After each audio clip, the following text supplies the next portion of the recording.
Happy Monday. Welcome in. Another edition of Query and Company here on 107.5 The Fan. I'm Derek Schultz. Obviously not Jake Query, as Jake is still overseas with his lovely common law wife / long-term girlfriend. She calls me when he needs something.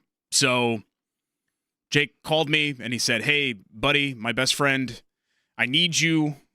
I'm going to be away for a while. Greg Rakestraw can't do every single hour on every single show fill-in wise on this station. So can you handle just a show? Can you do one?" And I said, "Buddy, my BFF, best bud, for you, I will do one. I'll do one. I want to do the Monday show. I always like doing the Monday shows. You recap the weekend. You know, the Wednesday shows, the Thursday shows can be a little bit of a slog, right? Because everybody, even when, your normal 9-to-5 job, Wednesday, Thursday, you need the extra coffee, the whole deal. Monday, I am bright-eyed, bushy-tailed, ready to rock and roll. Even coming off of a Colts bye week. I mean, give Jake credit. He always schedules his own bye weeks and his vacations at opportune times. And this was a good week to sort of get out and get away. Not only because there wasn't a ton of Colts news, and it was a little bit all quiet on the Western Front, but also you had a bye week for the Colts that did not go well as far as the outside results are concerned, and we'll jump into that coming up a little bit later on in the show. But really excited to be here and to talk to not only you guys at 239-1070, but to our great lineup of guests that Eddie Garrison, our very capable producer, has put together. Don Fisher is going to join us, voice of IU men's basketball, IU football, coming up here later on this hour. We'll talk about those undefeated Hoosiers in both sports. Men's hoops off to a 4-0 start after a little bit of a closer shave last night with Incarnate Word. They didn't shoot as well as they had in the previous couple of games, but we'll mostly spend time on football, which looks primed for a fairly easy bucket game win, and then heading here to Indy for the first time in the Big Ten championship game against Ohio State, that collision course, which seemingly has been in the works for the last couple of weeks. So we'll talk about all those things with Fish coming up at 12:30. Our good friend Mike Chappell going to join us at 1 o'clock, as he usually does on Mondays. We'll talk about the Colts coming out of the bye, the DeForest Buckner injury situation where, he already missed the Falcons game, right? But we found out last week that he went and got stem cell therapy, which I think there was a time maybe that would have raised some red flags, like, oh my God, why are you working on these new age technologies? Why aren't you just using the team doctors? This is life in 2025, almost 2026 for these guys. They go and they do everything that they can to get their minds right, get their body right, get back and get ready to play. This is the same, apparently the same clinic that Buckner attended previously. Jonathan Taylor has used this place. I think it's Panama, if I'm not mistaken. So went down there to get treatment, and hopefully it ends up working out because, man, you talk about a player that the Colts can't afford to lose for a long-term absence. DeForest Buckner might actually be their most important player. And you may laugh at that like an interior defensive lineman, like, what are you talking about? D-tackle, come on, man. Quarterback, Jonathan Taylor, right? Edge rusher, cornerback, like all these other impact positions. Like, I understand that traditionally speaking, a defensive tackle is not necessarily one of those big, wow, boom, impact positions. But just with everything that DeForest Buckner brings to the table, not only on the field, but off of it, leadership-wise and all of that, I mean, he has been a pillar of this Colts team ever since he was traded for. And to take out basically the middle of your defense, like the biggest chess piece in that defense, I think it's going to send waves through the rest of the unit. And that doesn't mean that they're going to collapse or anything like that, but it's a big deal. So we'll talk about how big of a deal that is coming up with Mike Chappell at 1 o'clock. And then we'll talk Pacers. They are back in action tonight, mercifully, against the Detroit Pistons, the East-leading Pistons. And we'll talk about that with Mark Monteith. And man, generally speaking, and Sports Talk Radio is a medium where the flamethrower is used a lot more than other mediums, right? Like when a team is bad or a coach is bad or a player is bad and things are bad, generally speaking, the host on a sports talk radio show, you break out the flamethrower and you're just burning everything down. You're just ranting and raving, and this sucks, and this stinks, and fire this guy, and do this, and what are we doing? And that generally is what happens here. But I don't know if I just have a soft spot for them, or if I'm just a nice guy. 'Tis the season, holiday spirit, I guess. We're still kind of early. They haven't even lit up the lights on the circle right where we sit right now at the Urban One Studios. But I just can't bring myself to get super mad and upset and frothing at the mouth in anger with the Pacers. I can't. I'm depressed. I'm sad.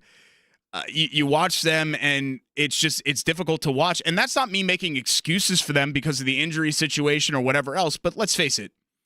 You look at the personnel that they're putting on the floor, and we could talk stylistically and should they be more competitive than they've been? Should they be better than? Yeah, they should be better than 1-12.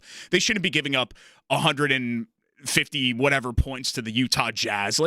Those things shouldn't be happening, right? Regardless of who you're putting out there on the floor. But given the context of what they've been going through, I just have a real hard time burning them to the ground for this historically awful start. I think so much of what has happened so far to them this season has been luck-based. And it's hard to really knock on a team for just having horrible, terrible, no good, very bad luck. And that's what the Pacers have had so far this season. So we'll talk about Adana Luck Pacers with a guy that's covered them forever. Written several books about them. He's a columnist for the IBJ, in Mark Monteith, coming up at 2 o'clock. And then you guys as well, 239-1070. We'll try to fit in some phone calls. But my approach to the bye week, generally speaking, has been to just kind of take a break myself from the NFL. Now, things sort of get in the way, right? Life gets in the way. I have an 8-year-old son. I have a wife. I like to think a social life, even though it's not much of a social life. Also, I did leaves for 6 hours yesterday. So while I was listening to games, because I just can't cut myself off enough to not pay attention at all, I wasn't as invested as I normally am on an NFL Sunday. So I had to kind of catch up after the fact last night and then very early this morning after waking up on a couple of things. But one thing in just before I even, kind of dove into the Week 11 schedule, one thing that jumped out to me right away is that if you were to make a blueprint of all the results that could have helped the Colts yesterday, so they're not playing, right? So there's no result that can, normally speaking on NFL Sunday, you're just looking at the Colts game and maybe just kind of screw everything else. Or I don't know, maybe you're watching Houston or Jacksonville or whatever. But for the most part, you're not mapping out every single thing. Okay, if the Steelers do this, if the Ravens do this, unless it's very late in the season, you're talking about playoff implications and things like that. But I think on a bye week, you're watching and hoping that maybe your team can get some help today. And maybe some of these results could kind of go your way. And you look at the top of the AFC. So, as we know, the Colts are 8-2, and entering this week, the Broncos are 8-2, who they, of course, defeated head-to-head and have that tiebreaker. And then the Patriots are 8-2. So the Patriots had the Thursday night game over the Jets. Okay, fine. Patriots beat the Jets. Fine. You were expecting that to happen anyway because the Jets are kind of everybody's bye week, even though they had a little bit of a dead cat bounce the last couple of weeks. So Patriots go to 9-2, whatever, fine. They play a kindergarten schedule the rest of the way. You're probably not catching the Patriots anyway. But you didn't get help there. But I think you can live with that. Next game, Broncos, Chiefs, right? You're thinking, okay, KC's desperate. If they still want to win the AFC West, they probably have to win this game. And it's kind of a back and forth game. Ultimately, Mahomes throws an interception late. Broncos come through on a field goal, 16-13. That's all she wrote. Broncos go to 9-2. So you're thinking, great. So now the Broncos have won 8 straight. So Denver, New England, 1-2 in the AFC. Colts shift down to 3 just for being idle. So they lost 2 spots just for being idle, essentially. Jaguars, who you thought after last week's collapse, my God, maybe this whole thing is just going to turn into ash. They get a game against the Chargers, the Chargers almost, I have no emotional investment in the Chargers at all, but I almost just get frustrated just from watching them because it's a team that for all intents and purposes should be good. They should be very good, in fact. And they just sort of do this where on paper they look good, and then you realize, wait a minute, like they're just whatever. They're fine. They're not good. They're not bad. They're just kind of there. And the Jaguars just smoked them yesterday. Smoked them 35-6, coming off a game where they gave up 29 points in the fourth quarter to a division rival. So you thought maybe you were going to get some help there. From the Chargers, you didn't get any help there. Jaguars, if anything, maybe turned around their season with that win. And then I really thought that as bad as they are, and God, they're bad. If you watch them in either game against the Colts, you know. I mean, Tennessee is bad. They say, the old saying is there are no bad teams in the NFL. They're just bad records. No, Tennessee's bad, okay? That's a bad football team. But I thought they're in Nashville. Maybe there's a chance here that they can sneak a win. I don't think they're going to go 1-16. Maybe there's a chance that they can sneak a win here against a Houston team that is probably feeling itself after really a miracle win over Jacksonville. And even though they have a great defense, it's still overall not very good. They're still playing a backup quarterback there in Davis Mills. And the Texans were able to skirt by that one. They inched closer in the AFC South race. So both of the teams that are coming up the rear in the division both got a game on you, even though the Colts have a healthy lead in that division. So Jaguars win 6-4, or what? Did they have the bye yet? I have to actually look and see. They were coming off their bye week. They were coming off their bye week. Okay, so they're 6-4 now, and then the Texans, did they even their record then? Sorry, I should have looked this up before they even their record up at 5-5. Should have looked this up before the show. Jake always makes fun of me for show prepping, and then I didn't even prep their Texans record. Very rich coming from him, though. Yeah, talk about pot calling kettle or, throwing stones, glass house, whole deal. So 6-4 for the Jags, so they're now 2 games back, and then the Texans are now 3 games back. So, look, both of those teams need to go on gigantic finishing kicks here in order to catch the Colts, but they're still able to catch the Colts. Whereas if the Texans had lost to the Titans, that would have been pretty much all she wrote, and Jacksonville would have been hard to recover from losing to the Chargers as well. And plus, I saw a stat today. Colts have the 4th toughest remaining schedule. Jags have the 5th easiest. I'm not sure how that ended up happening outside of maybe just timing and circumstance and the fact that I think the Jaguars still have both games against the Titans, whereas the Colts had both of theirs already. So you just go down the list. And even some of the ancillary results, like if I'm thinking about the playoffs right now in the Colts and, who would you want to face, who would you not want to face, I don't particularly want to see the Ravens.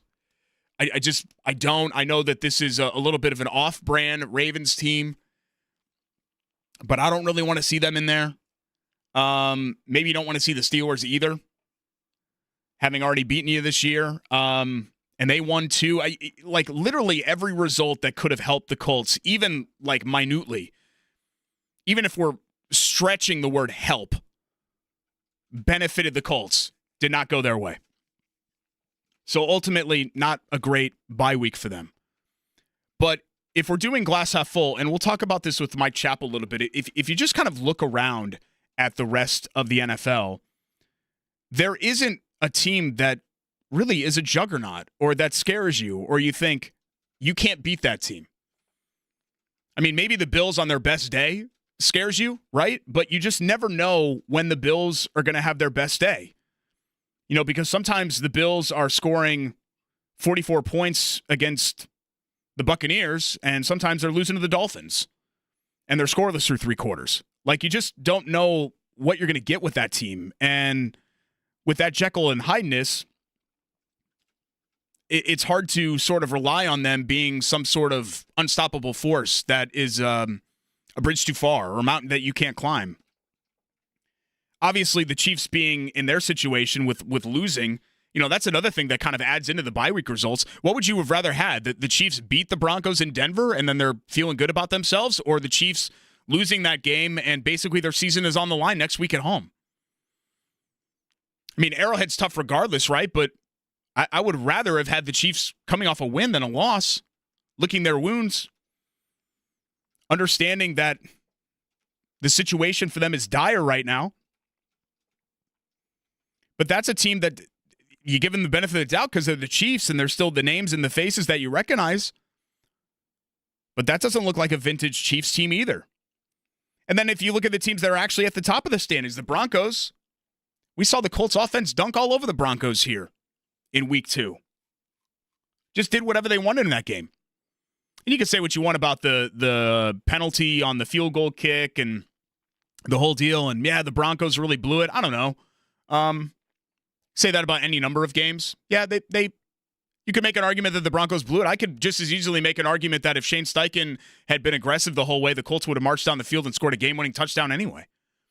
You know, it was a surprise to all of us that essentially he shriveled up into a turtle and was playing for a 60-plus yard field goal at the end. Ended up working out. It was a bad process, but it ended up working out for the Colts.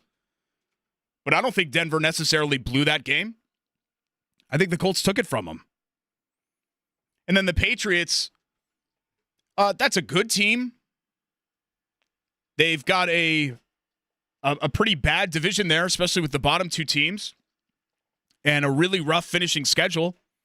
As far as easiness is concerned, I think their record is going to be greatly inflated to the caliber of team. Like, I think the Patriots at the end of the day are probably going to win, maybe even 14 games. And I don't know if they fit into the traditional model of a 14-win caliber team. But if you watched them yesterday, on Thursday night, or if you've watched them this season, I think you would agree that doesn't look necessarily like a juggernaut team either. And then in the NFC, it's just sort of messy. The Rams are a team that, you want to talk about blowing a game. The Colts went out there and made all kinds of mistakes and still almost won and still was right there. Seahawks, I just don't know if you could trust Darnold in a big spot. As much as he's resurrected his career, I think, when you just sort of look at him in that light, it's still like the bridge that he hasn't crossed yet. Not that Daniel Jones has either. I'm just saying that, Darnold hasn't really done that, even though that's a good Seattle team. The NFC South is what it always is. It's just a cobbling of like 9 and 8 level teams. I don't know. Maybe that's being too harsh on Tampa Bay because it feels like the Buccaneers have played a really tough schedule. I don't think anybody's taking the Bears seriously. They're 7-3. No offense to Mark Dykton. But come on, the Bears? And then I guess the Eagles would be maybe the lone exception to the rule where they still have the Super Bowl pedigree and all of that, even though they haven't necessarily been some sort of juggernaut so far this year either. And I think they've benefited from some of the same situational things, close game type things that the Chiefs did. Because it feels like more often than not, the Eagles are in a close game, and this is a team that has essentially won every close game that they've played this season. The Eagles, let me see, 1, 2, 3, 4, 5, 6, 7 of their 8 wins have come by 1 possession. Now, they're a lot closer to an 8-2 team, or a 10-0 team, I guess I should say, than probably like a 4-6 one, just because of the talent that they have on their roster. But still, the point sort of remains. You can basically choose your own adventure when it comes to the Colts. If you want to be glass half full and look at the offense and say, okay, even though there's a little bit of regression to the mean here, they're still way ahead of where everybody thought that they could be. Defensively, they're getting Mooney Ward back. They made the trade for Sauce Gardner. Yeah, they're not going to have DeForest Buckner, but there are chances for improvement in the back half of the secondary, and if that improves, then probably other things like the pass rush are going to improve. Like, you can talk yourself into positive things for the Colts, and then you can be negative Nelly and talk some negative. Last 2 games haven't been great for Daniel Jones. There's been a little bit of a regression to the mean there. Which I think we knew was going to happen. I mean, let's face it, this wasn't going to be a team, even though they did it over the first 8 games. They weren't going to be the 2007 Patriots, right? That's probably an unfair bar. Prime Tom Brady and Randy Moss at the apex of his Hall of Fame powers. What do you have, like 25 touchdowns that year? Like, no offense, Michael Pittman Jr., Alec Pierce, and all that. Come on. Like, they weren't going to play at that level. But I think overall, nothing has changed. My confidence has not wavered, I should say, when it comes to the Colts and where they're at. I I think this is a title contending team simply because this is the type of wide open year where you can make an argument for 7, 8, 9 teams as potentially title contending teams. And it's not always that way in the NFL landscape. You know, so much of winning a title and being good and contending is about being good and contending at the right time and kind of the, you know, it can't just be in a vacuum. You know, I remember a lot of times, and this is not to make excuse for those teams, but a lot of times, like, the Colts had great teams. There were just better teams. Like the 2007 Colts, people are going to think that I'm crazy. I say this because the common belief here in this town is that the 05 Colts are their greatest team, right? That was the team that started 13-0, and then, you know, the tragedy happened with Tony Dungy's son, and then they took the last 2 weeks of the season off, and then they had the bye, and then they had that disastrous game against Pittsburgh, which we don't need to relive. Nobody in this town wants to relive from 20 years ago. But I think, pound for pound, healthy, I thought the 2007 Colts was their best team. That was a healthy all-season Bob Sanders. He was the defensive player of the year that year. They lost Dwight Freeney in the middle of the year. I think that really affected them. But offensively, that was the best defense of the Tony Dungy era. Go back and look. I think they were number 3 in total defense that year. But the problem is that the timing of that year, 2007, was an historically great Patriots team that ultimately didn't win the Super Bowl, but still they went undefeated. They went 16-0. So it had nothing to do with the fact were the Colts a title contender? Well, yeah, sure, but there was an historically great team there. And not only is there not a historically great team this year, there's I would argue maybe not even a great team. Like, forget historically, just great. Like, the Eagles, great. They're very good. The Patriots, great. Patriots? Yeah. Broncos? That Broncos team? Bo Nix? Yeah. You guys think they're great? I don't, maybe you do. I don't think they're great. I think they're really good. But I think that, and I don't think the Colts are great, but I think they're really good. And I think really good is probably enough in a season like this to make some noise, make a run,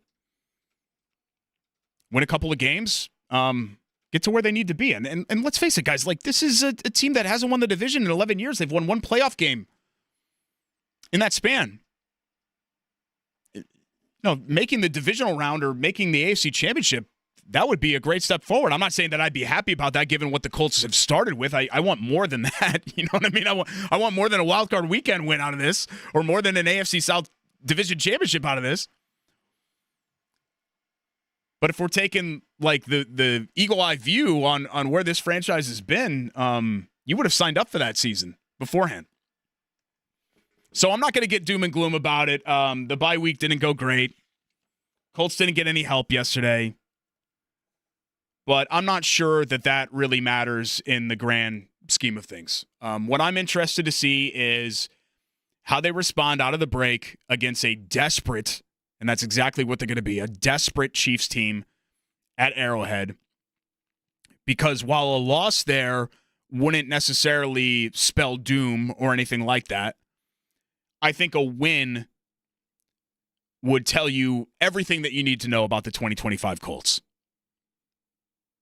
And I understand that the Chiefs are 5-5 and they're really wavering right now, but if the Colts were able to land the KO blow on a team that has had this conference essentially, and really the league at large, in a bit of a stranglehold over the last couple of years, I think that'd be the biggest Colts win of the last 10, 12 years. I don't think that's hyperbole to say that. That's how big this game is coming up here on Sunday. I don't think a loss necessarily would be the end of the world, but I think a win would really, really, really pay dividends. 239-1070. We'll talk plenty of Colts coming up, including with Mike Chappell, top of the hour. But next, undefeated IU football, undefeated IU men's basketball. Life's pretty good for Don Fisher. The voice of the Hoosiers joins us here on 107.5 The Fan.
Man, I love Jake, but I forgot about the dinosaur rock that he has on these rejoiners. So I'll work with Eddie, and we'll try to update that a little bit, make it a little more hipper, a little more vibe. I know my dad might be listening, so maybe he likes the Mellencamp rejoiners as well.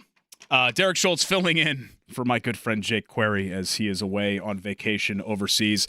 A guy that seemingly is never away, especially during crossover season like this. Football and men's basketball converging is a man that needs no introduction. He's the longtime voice of the Hoosiers on both ends. His name's Don Fisher, and he joins us on the Java House Peel and Pour guest line. JavaHouse.com. Use code JAKE25 for 25% off your purchase. Fish, it's great to talk with you. How are you? I'm good, Derek. How about yourself? I'm doing great. Kind of like riding a bike. It's nice to fill in here every couple of months or so and just to, prove to myself that I can still do it. It's also a great check on my ego as well to get to be back on the sports radio again. But let's talk football. Let's start there. You know, a bit of a lethargic first half on Saturday, but we saw the Hoosiers really turn it on there in the second half and run away, 31-7 win. I mean, safe to say the program's in a good place when we can kind of nitpick a 24-point win over Wisconsin, right? No question about that. Obviously, Indiana did not play well in the first half. I think the turning point was at halftime when Cignetti went in the locker room and instead of raging, bloody blue, he basically went in and said, "Look, guys, we didn't look very good in the first half." He says, "Just go out and have fun, enjoy yourselves, and go out and play football like you know you can play." And they came out in the second half and they racked up 21 points. 229 yards of offense. They held the other team, Wisconsin, to just 23 yards in the second half. And look, they win the ball game going away, no question about that. And you're going to have a game like that every now and then where you just don't have the same energy. I think a big part of that is because they've had a significant number of injuries. Yeah. Fortunately, none of them, or not as many as some teams have had, and certainly not as many season-ending injuries as some have had. But they're a beat-up football team right now, and they played some very tough competition. And I will tell you one thing, if Wisconsin didn't do anything else on Saturday, they did hit you. And it was interesting in that context alone. Yeah, and I'm glad that you said that about the fact about the energy. Like, you're not always going to have that. And I know that this success – a lot of this just overall with IU football is very new to the fan base, right, Don? But I think we're seeing Indiana really here go through normal football things this year, as opposed to last year where they were sort of blowing everybody away. Like, winning at Kinnick is hard. Winning in Happy Valley is hard. Sometimes you're going to come out flat when there's a noon start on a Saturday at home. Like, that's real just kind of normal football stuff that even great teams go through. Yeah, it just makes Indiana look like the average good team. Yeah, you're right about that. And that's saying something different than we've ever said before, if you know what I mean. No question. Don Fisher, the voice of IU football and basketball, joins us on the Java House Peel and Pour guest line. 4 more touchdowns and a sparkling 22 of 24 stat line for Fernando Mendoza, and he seems assured of a New York City invite at this point. But how big of a deal is it, Don, for the program? You know, we talk about the team success, right? But to have an individual like this that you can push out there really for the first time since Anthony Thompson back in '87. That's exactly right. I was just going to say the same thing. This would be the first time we've had anybody even in the conversation since then. And I always thought that Antoine Randall should have been in that conversation, even though, and I think there was a little bit of that back when Antoine played, but not nearly as much as I thought he deserved.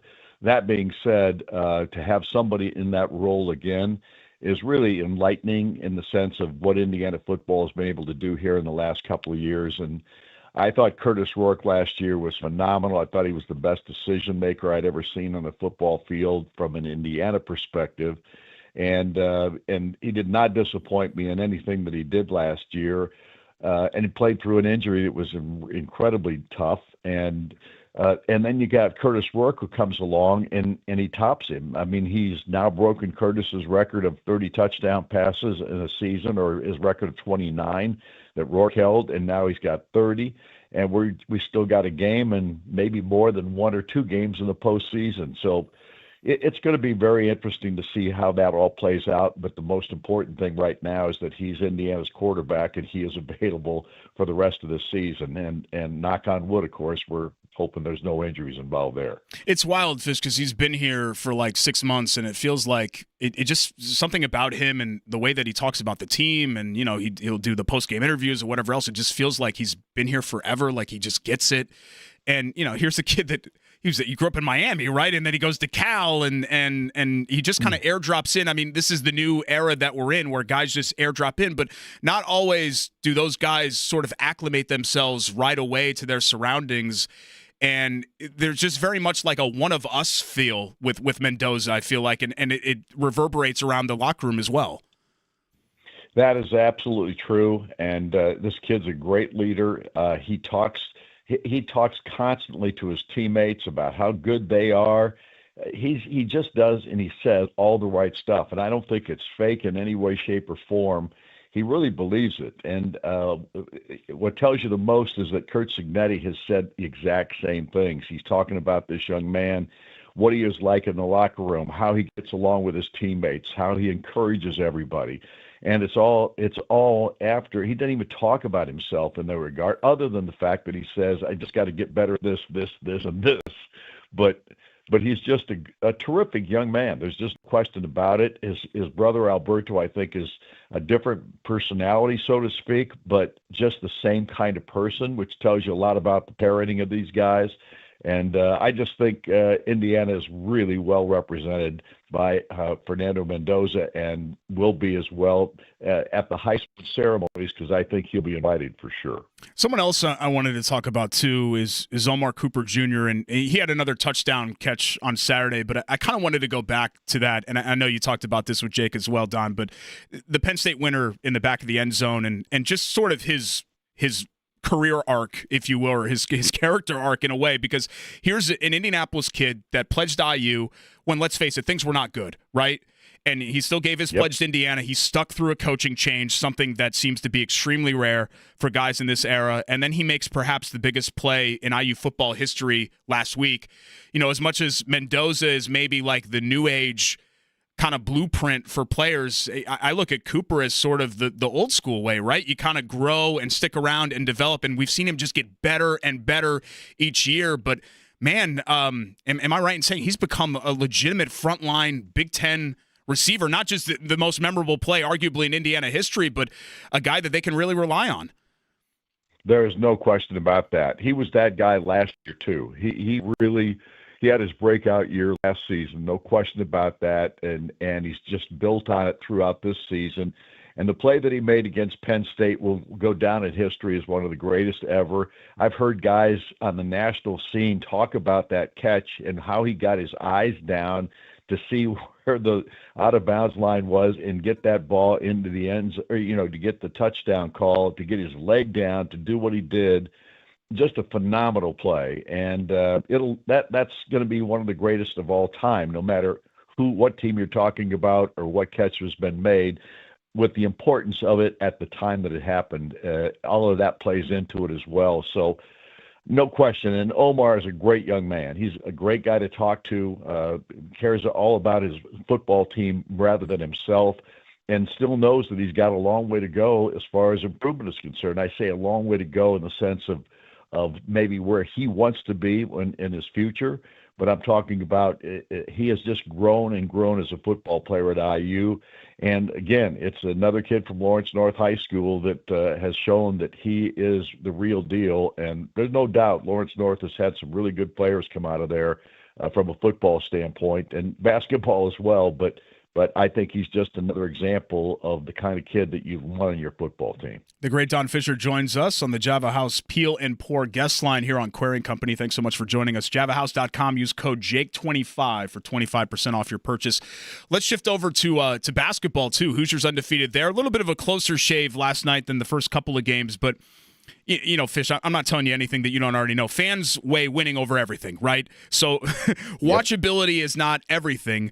But this style that Darren DeVries has brought in, a little bit different than what we've seen of late. Is it a nice change of pace to, the pack line defense and sort of the old school offensive or defensive concepts that we've seen in the post-Crean era to see something that, winning or losing, I think we can definitively say IU is going to be really fun to watch.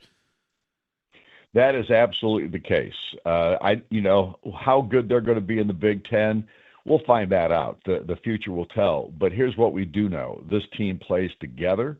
They play as hard as anybody we've seen at Indiana play hard in the last 8 to 10 years. They have three-point shooting, which they didn't show yesterday. It was primarily the reason they couldn't get going like they had liked, like they have been in all three games preceding it, and the games in exhibition and down in Puerto Rico as well. I mean, the three-point shot has become such a major factor in college basketball, and this team's got multiple three-point shooters on this ball club. It just didn't hit them in this particular contest. Prior to that, they were hitting over 50% of their three-point shots, most in all the games except for the first one. So it's a team that I think has been well constructed. I think that's the one thing that you got to give Darren Vries tremendous credit for, is that he went out and constructed this roster based on who he could get to come to Indiana, and he's got the right guys, because you don't coalesce a basketball team with 13 new faces on it and be this good this early in the season. I think this is the more remarkable jobs of building a roster that I've seen in a long time, certainly at Indiana in years. And I'm excited about it. I think this team is going to compete with everybody that they play. Yesterday, I think, was a little bit of an aberration, but the team that they played, Incarnate Word, they're a good basketball team. They're expected to win their conference, and likewise, that was the case for Milwaukee in the Horizon League. So they played some competition here, and of course, they beat a Marquette team that everybody thought they'd really struggle with, especially with their pressure defense. And they hung in there, got the job done, and then built on the second half performance and actually blew away Marquette in those final 10, 15 minutes of the ball game. So this is a team that's going to be fun to watch this year, and I think they're going to be a lot better than a lot of people thought they would be. Yeah, and a lot of the reason for that is, you've seen the play of guys like Wilkerson and DeVries, and I think they've gotten their just due. I mean, hell, Wilkerson is shooting 52% or something from three, and it feels like in the games that I've watched, Fish, he's shot like 90%. Like, it just feels like every time he lets it go, it's going to go in. But Sam Alexis is a guy that strikes me. He brings the winning pedigree coming from Florida, and you talk about this team being well constructed. Could he be sort of an X factor of sorts for them as well? I don't want to be corny and say like glue guy and all of that, because I think he's better than just some role player. I think he's going to play a prominent role for IU this year, just in what we've seen through the first four games. But he's a guy that he's really jumped out to me with how he's played through these first handful of games. Well, he jumped out to me in San Juan. I went to Puerto Rico with the team, as most people know. I went there just to see what this team was going to look like and see how they, coalesce together as a team, so to speak.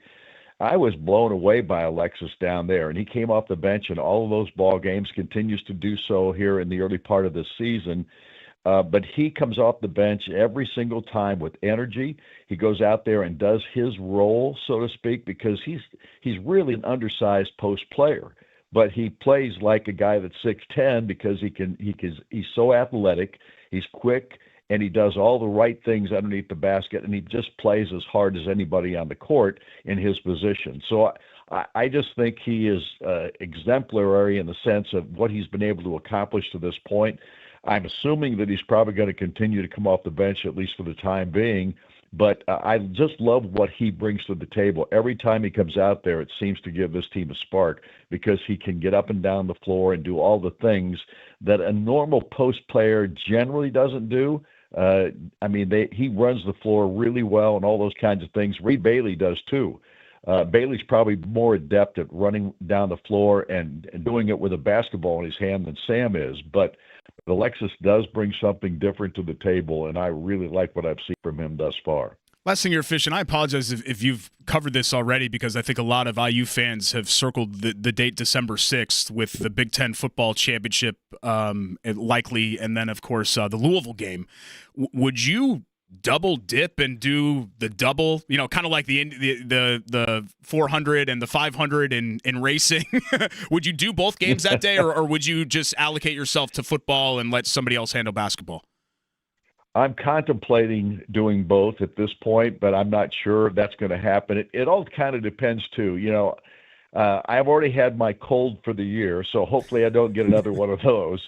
because it usually lasts on me about a month, it seems like. But I feel really good right now. The voice feels really good right now. I did 2 ball games this past weekend. Granted, it wasn't back-to-back like it would be for that particular contest. The Louisville game is going to be a challenge for this Indiana ball club. You saw what they did against Kentucky, and there's no doubt they're really good. So I'm hoping to be able to do both, but that may be something that comes down to the wire in regard to whether I do both or not. We'll just have to wait and see. It's kind of how you feel, you know what I mean? Yeah, absolutely. But what a cool opportunity, huh? Do a big-time game in Indy against Louisville and then a Big Ten football championship game, which would be quite the night for the Hoosiers. No doubt about that. IU coming off the bye in football. Men's hoops next in action Thursday against Lindenwood. You can hear Don Fisher on that call as you can with men's basketball and football games as you had for decades and decades. Fish, thanks so much. Great catching up, and thanks so much for coming on the show. Thanks for having me, Derek. I'm glad to have you back for a while. There you go. That's our friend Don Fisher on the Java House Peel and Pour guest line. Again, search Jake Query or 107.5 The Fan for the Jake Query bundle. Wrangler Energy, Liquid Science Arctic Freeze, Liquid Science Orange, Colombian Cold Brew Coffee, all in there. JavaHouse.com. Use code JAKE25 for 25% off your purchase. We'll keep it going with IU, and I'll tell you why the style points don't really matter with them football-wise. Also, top of the hour, we'll get back into the Colts with Mike Chappell. You're listening to Aquarian Company. Derek Schultz filling in here on 107.5 The Fan.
Thanks again to Don Fisher for joining us. Thanks to Eddie Garrison, running the ones and twos today and handling the playlist as well. We appreciate him for that.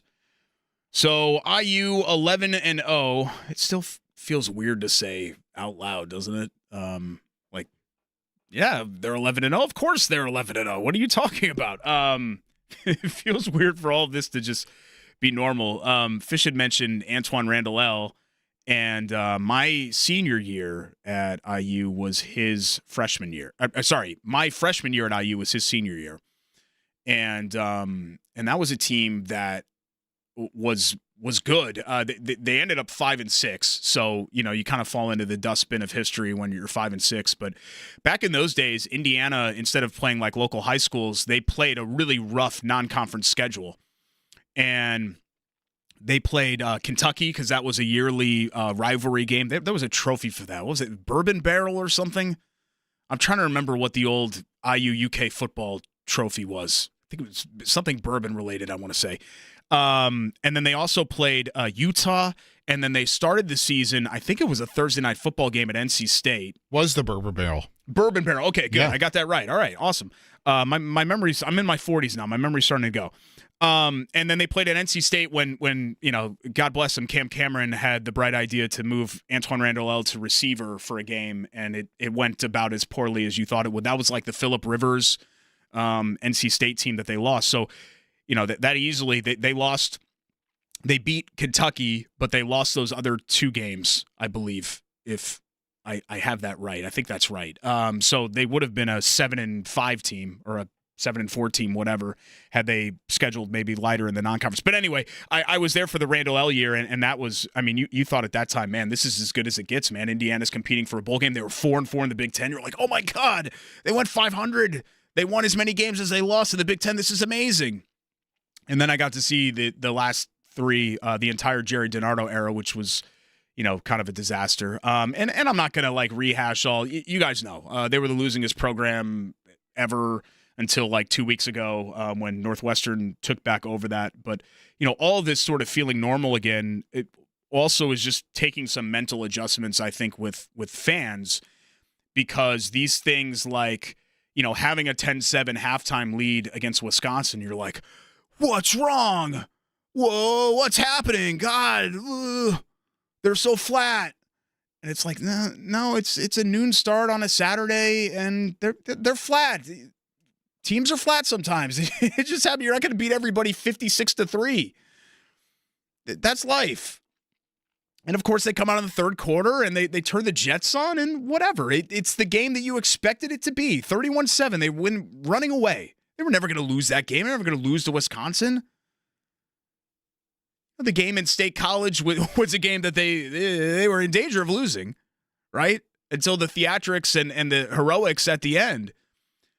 But that's still a talented Penn State team in a difficult place to play, even after firing their coach and having the disaster ball season that they've had there in State College. 20-15 against Iowa. When they muck it up, that's what Iowa does. Iowa's been mucking it up for 40 years. That's what they do. They're Iowa. They try to win 15-12. So you're not going to get style points against Iowa. It doesn't matter. They still won. They took care of business. They won.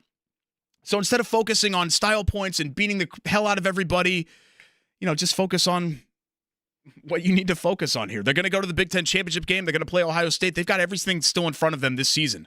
I'm not worried about a first half against Wisconsin or regression here. That is just natural when you're beating everybody 56-3 anyway.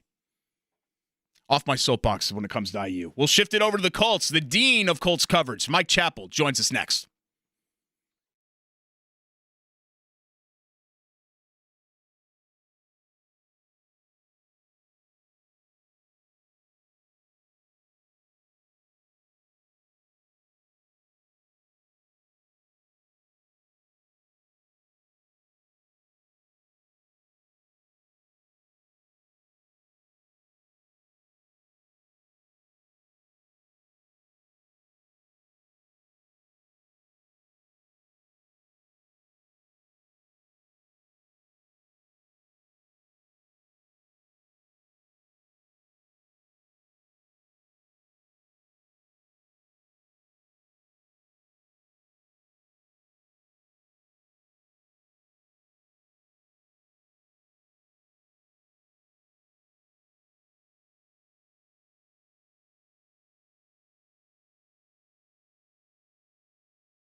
Welcome back. Rolling into hour number 2. Query and Company. 93.5, 107.5 The Fan. I'm Derek Schultz, filling in for my good buddy BFF Jake Query, who is overseas. And he allowed me to do one show. So I chose one show to do. And I chose the Monday show. And I feel bad for our next guest. As Eddie knows, because this used to be the case before they gave me back a parking hard card here at Urban One, I would come in here and I would be very needy because I would constantly need parking validation. So I'd be parking for non-radio related events, and they got all kinds of construction downtown and all of that. And I'd come in here and I'd bug Eddie, and he'd roll his eyes, but he'd do it because Eddie's a great guy. Our next guest, I have been very needy towards lately because of some of the hats that I wear. I'm also a columnist with the Indianapolis Business Journal, which is a gig that I've really enjoyed. And I hit up Mike Chappell a ton for anything that I'm writing Colts related. Sometimes not even to quote him in the piece, just to be like, hey, Chap, am I an idiot, or am I okay to say this, or am I okay to think this? Mike Chappell, the Dean of Colts coverage for Fox 59 and CBS 4, joins us right now on the Java House Peel and Pour guest line, javahouse.com. Use code JAKE25 for 25% off your purchase. Chap, I always appreciate it, my man. I found out that you were the regular guest today, so in my defense, I didn't seek you out necessarily, but thanks again for coming to the rescue for me. So I'm like an enabler. I'm an enabler for you for all of your weaknesses and all that. So big time. I'll take that on. Big time. Do you take a breather when the Colts are off? Do you take the missus to Napoli Villa, or what is Chap? How does he spend his bye weeks down there in Beech Grove? Quietly. We've gotten to the point that I've always learned that the more you do, the more that whoever you work for lets you do. I learned that at the start a lot. You get paid X number, and you do more, and you think you're going to get paid more, and you don't. So I always have, and it drives my wife crazy, I always had, it's called a PIA day. I assume I can say it on TV. It's called, or on radio, it's called Piss It Away. I'm really good at doing nothing for a short time, couple days, and then I get antsy. So I'm ready to get back to work today, but no, all the time I've had the long weeks and the long years and all that, I learned that when the time comes you can take it easy. I tend to take it easy. The only thing I did that was even remotely constructive is I mulched the leaves at my rental property. So I felt like Rocky putting my arms in the air after a title fight, but very, very, very quiet time. Yeah, I did like 6 hours of leaves myself yesterday, but even me, I can't fully get all the way away. I had the AirPods in, and I was listening to games, and I'm mad at myself for doing it. I should have just done leaves and listened to an audiobook or something like that. But I was paying attention to some of what was kind of going around the Colts. Like obviously the division games, I think you're paying attention to, and Jacksonville and Houston always. But I was looking at Denver and New England because of the playoff standing and positioning as well. And is it fair to say that yesterday pretty much went poorly across the board for the Colts, outside results wise? Yes, without question. And you can't be hoping that Tennessee wins. I mean, they're awful. I mean, now Houston's different. They've found a way the last couple of weeks with C.J. Stroud out, and from all appearances, he's not going to play Thursday against Buffalo. Now they win that one, then they got something going on. But yeah, you're right. And I was kind of wondering, do you sort of cheer for Denver? Do you cheer for Kansas City because you want to get Denver a loss, or you want to get Kansas City lost, or where they're further back down? So yeah, things could have gone much, much better. It didn't.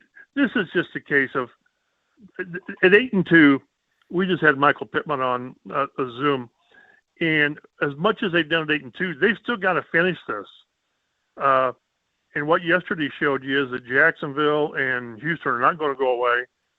And at the very least, they've got to split the division games to close the season. And it'd be really great to sweep one of these two teams, Houston and Jacksonville. Until they beat Jacksonville and Jacksonville, I don't think they can beat Jacksonville and Jacksonville. So, but it's there for them, but they're going to have to finish. They've got like a 93% chance to make in the playoffs. And I'm old enough to remember in 2021 they had like 98% chance with 2 games to go and 99 chance to beat Jacksonville and get in. So I'm not buying into that yet. But what they've done, they put themselves in a great position, but now they have to finish.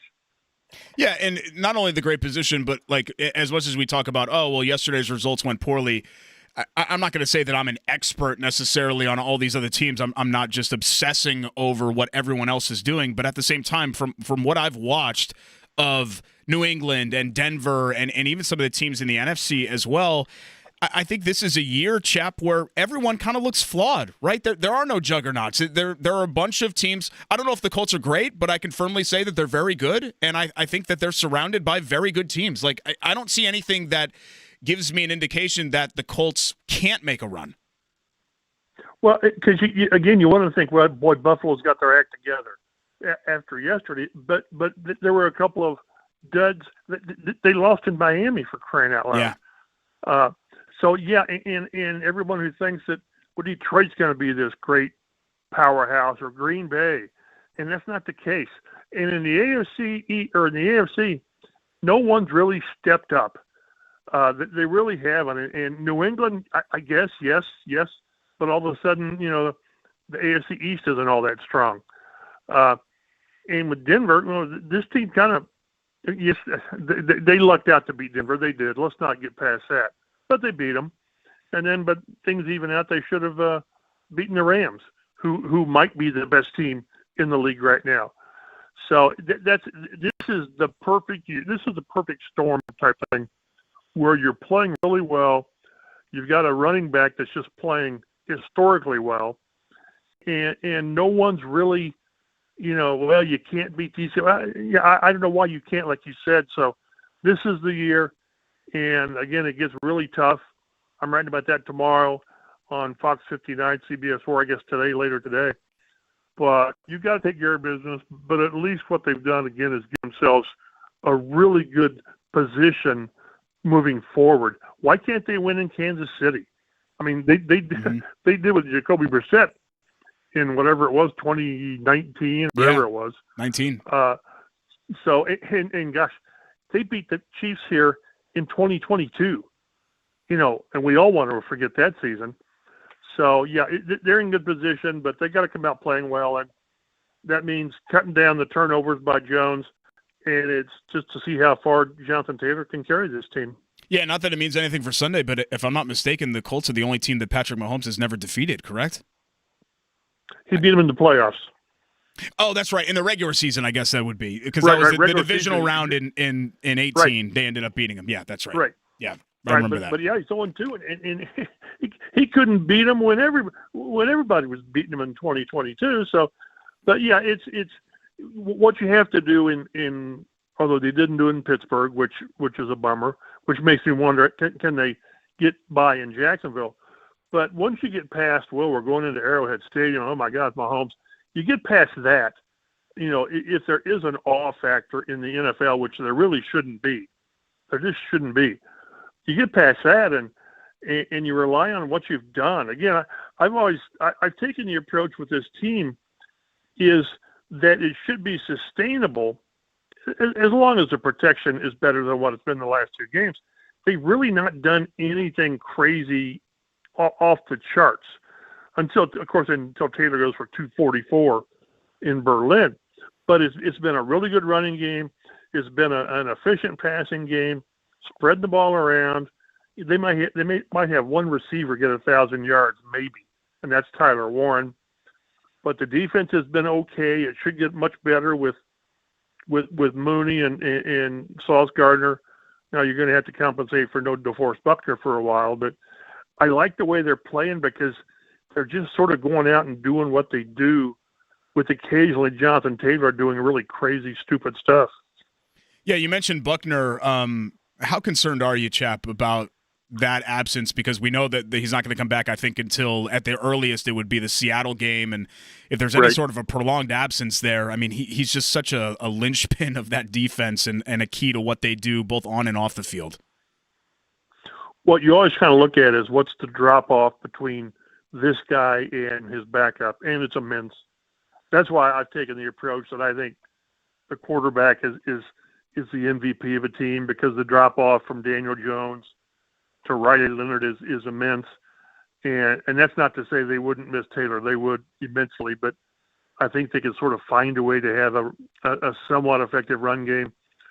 But with Buckner, we'll see. He posted last week on social media that he went to Panama for that stem cell transfusions, injections, whatever you want to call it. He did that last year and missed 4 or 5 games with a high ankle, and came back and played well. So whenever you see neck, man, it just gives you pause. But yeah, they can't play along without him, because they just never have, and they don't have the people to support him. But, would you rather have Buckner or these 2 corners? I'd probably rather have one of the corners and Buckner. But that's what they have to do.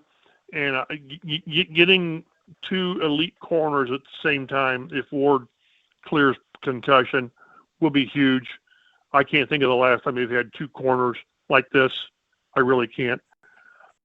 So again, but the defense needs to play better. Latu's got to be better finishing.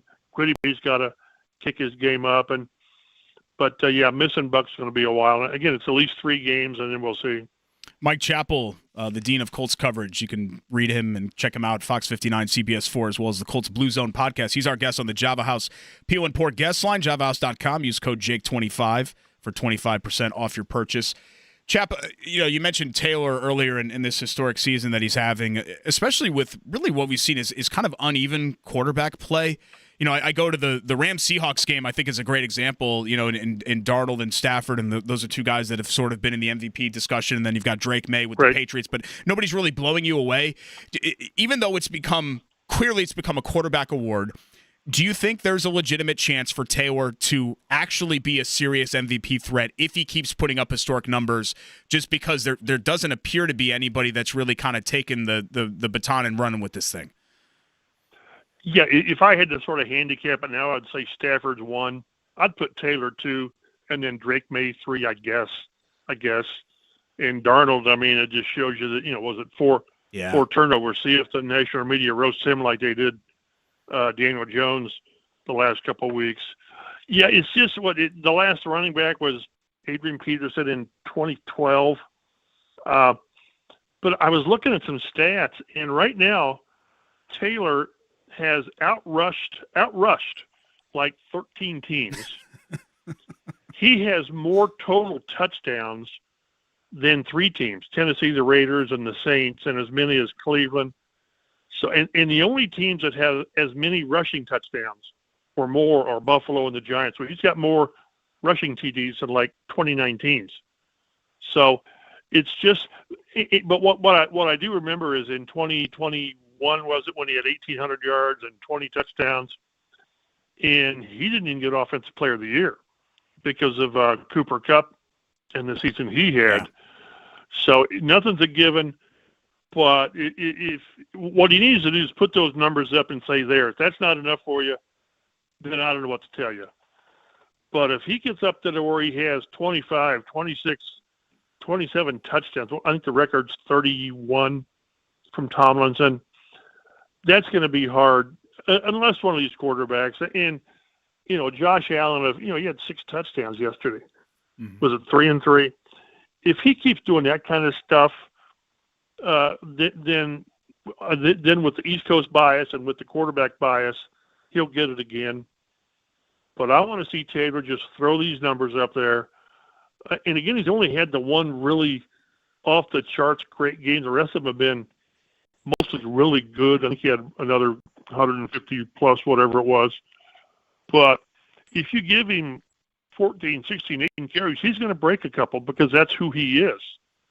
I'd love to see him put these kind of numbers up and then say, there you go, now make a case against me. And the only way that the case against him succeeds is if a Josh Allen, continues to do this. Although, again, Buffalo, if I'm not mistaken, are they on the outside of the playoffs right now? They would be. Are they like 8th, or are they? Yeah, let me look, because they're obviously trailing the Patriots in the AFC East. I've got this somewhere. Yes, wild card. No, wild card. They are they're 5th. 6th. Yeah. okay, they're a wild card. Yeah. But again, if this team wins the division, and maybe more if they're a first or second seed, it'd be really hard to look past Taylor. It really would.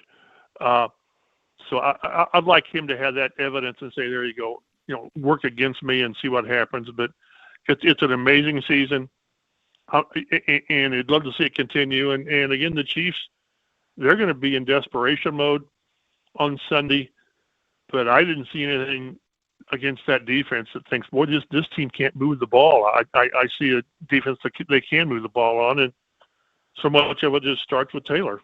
Yeah, and I understand maybe the Chiefs are asking the Colts to come in and land the KO blow on their season because they're clearly kind of wavering right now and against the ropes at 5-5. But Chap, to me, I just think the Colts, if they were to go in there and win, given the circumstances, I just think that would really speak volumes about. There's a lot of what they've shown this year that shows that this team is different than the last couple of teams, including the team in 21 that you mentioned that collapsed late. But man, that would speak volumes to me if they were to go in there and find a way to win. And I do think there's still a great portion of national media that isn't buying what they've done because of some of the teams they beat first half with the Miamis and the Raiders and Tennessee and all that stuff. So if that's what it takes perception wise, and I don't know if I pick them or not on Sunday just because of all that'll be against them. Desperate teams. And a desperate Mahomes, that's not a good combination. Yeah, I'll never bet against Mahomes, I don't think, or Josh Allen, but I do think there's a portion of the national media that says, yeah, you're 8-2, but show me something else. And they've got the possibilities over the next month. In the more important game will be Houston the next week. Yeah, division game, and that's the more important game.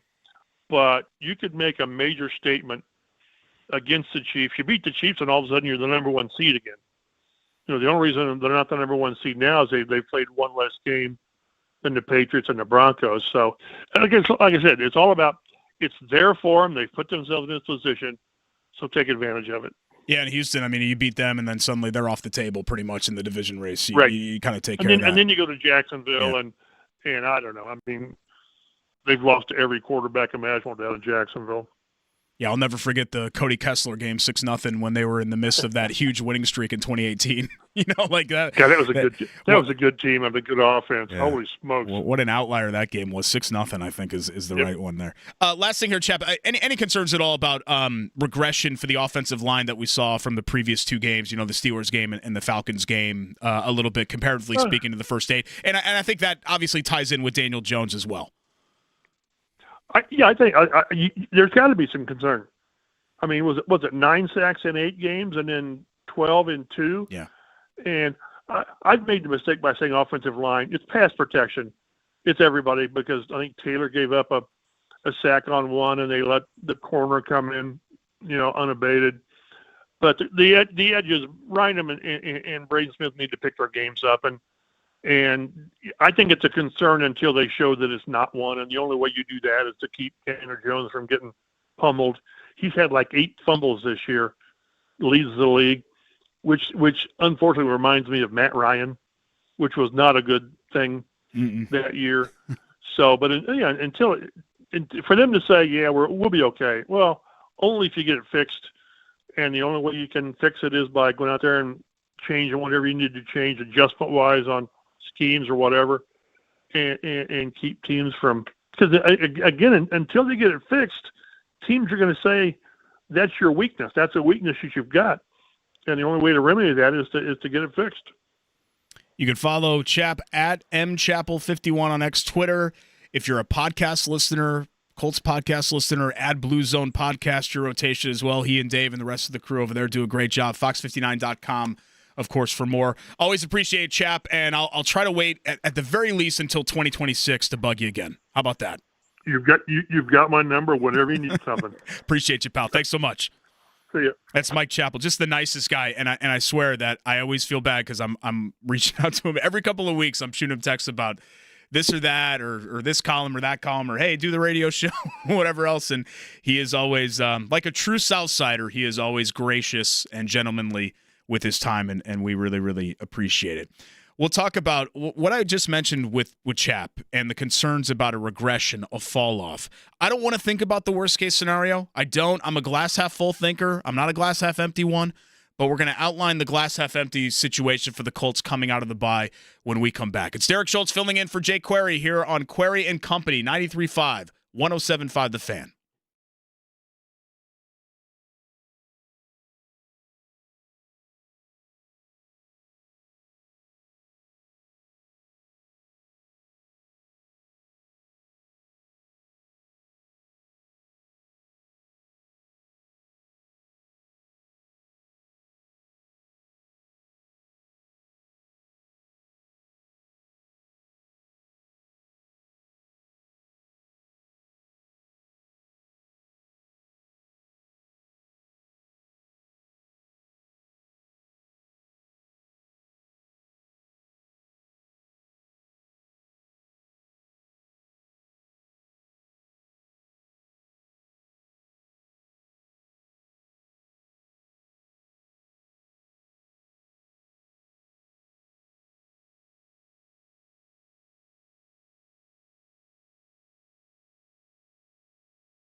Thanks again to Mike Chappell for joining us. Thanks to you for making us a part of your Monday. This is Query and Company, 93.5, 107.5, The Fan.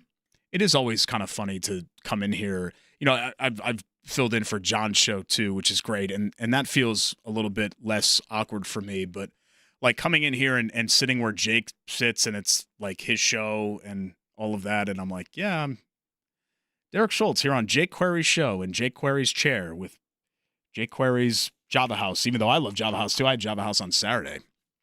It's a great spot. I usually hit the one up in Broad Ripple, across from the Monon Trail, because I'm right there in Midtown, and it's a great spot for me. But I appreciate Jake for giving his blessing, because he could easily say, no, I don't want Derek anywhere near the microphone on my show. Literally have anybody else do this show except for Derek, but he allows me to do it. So that's very nice of him. He'll come back. Is he coming back later this week, Eddie? I don't even know. I believe he's back Wednesday. Okay, he's back Wednesday. All right. I think he went to Austria, Germany. Is that where he was going? That's where he was. I know that. It's Vienna or something. I saw Shannon had Instagram posts about Vienna. Jake is technically on social media, but I feel like his social media posts are very sporadic. And when he does post, there are a lot of commas. Like he's kind of like his thoughts. Yeah, it's just kind of, it's hard to read. And I think he's just doing it all from his phone. But like he spaces words and thoughts weird. I don't know. Does anybody else have trouble reading Jake's tweets?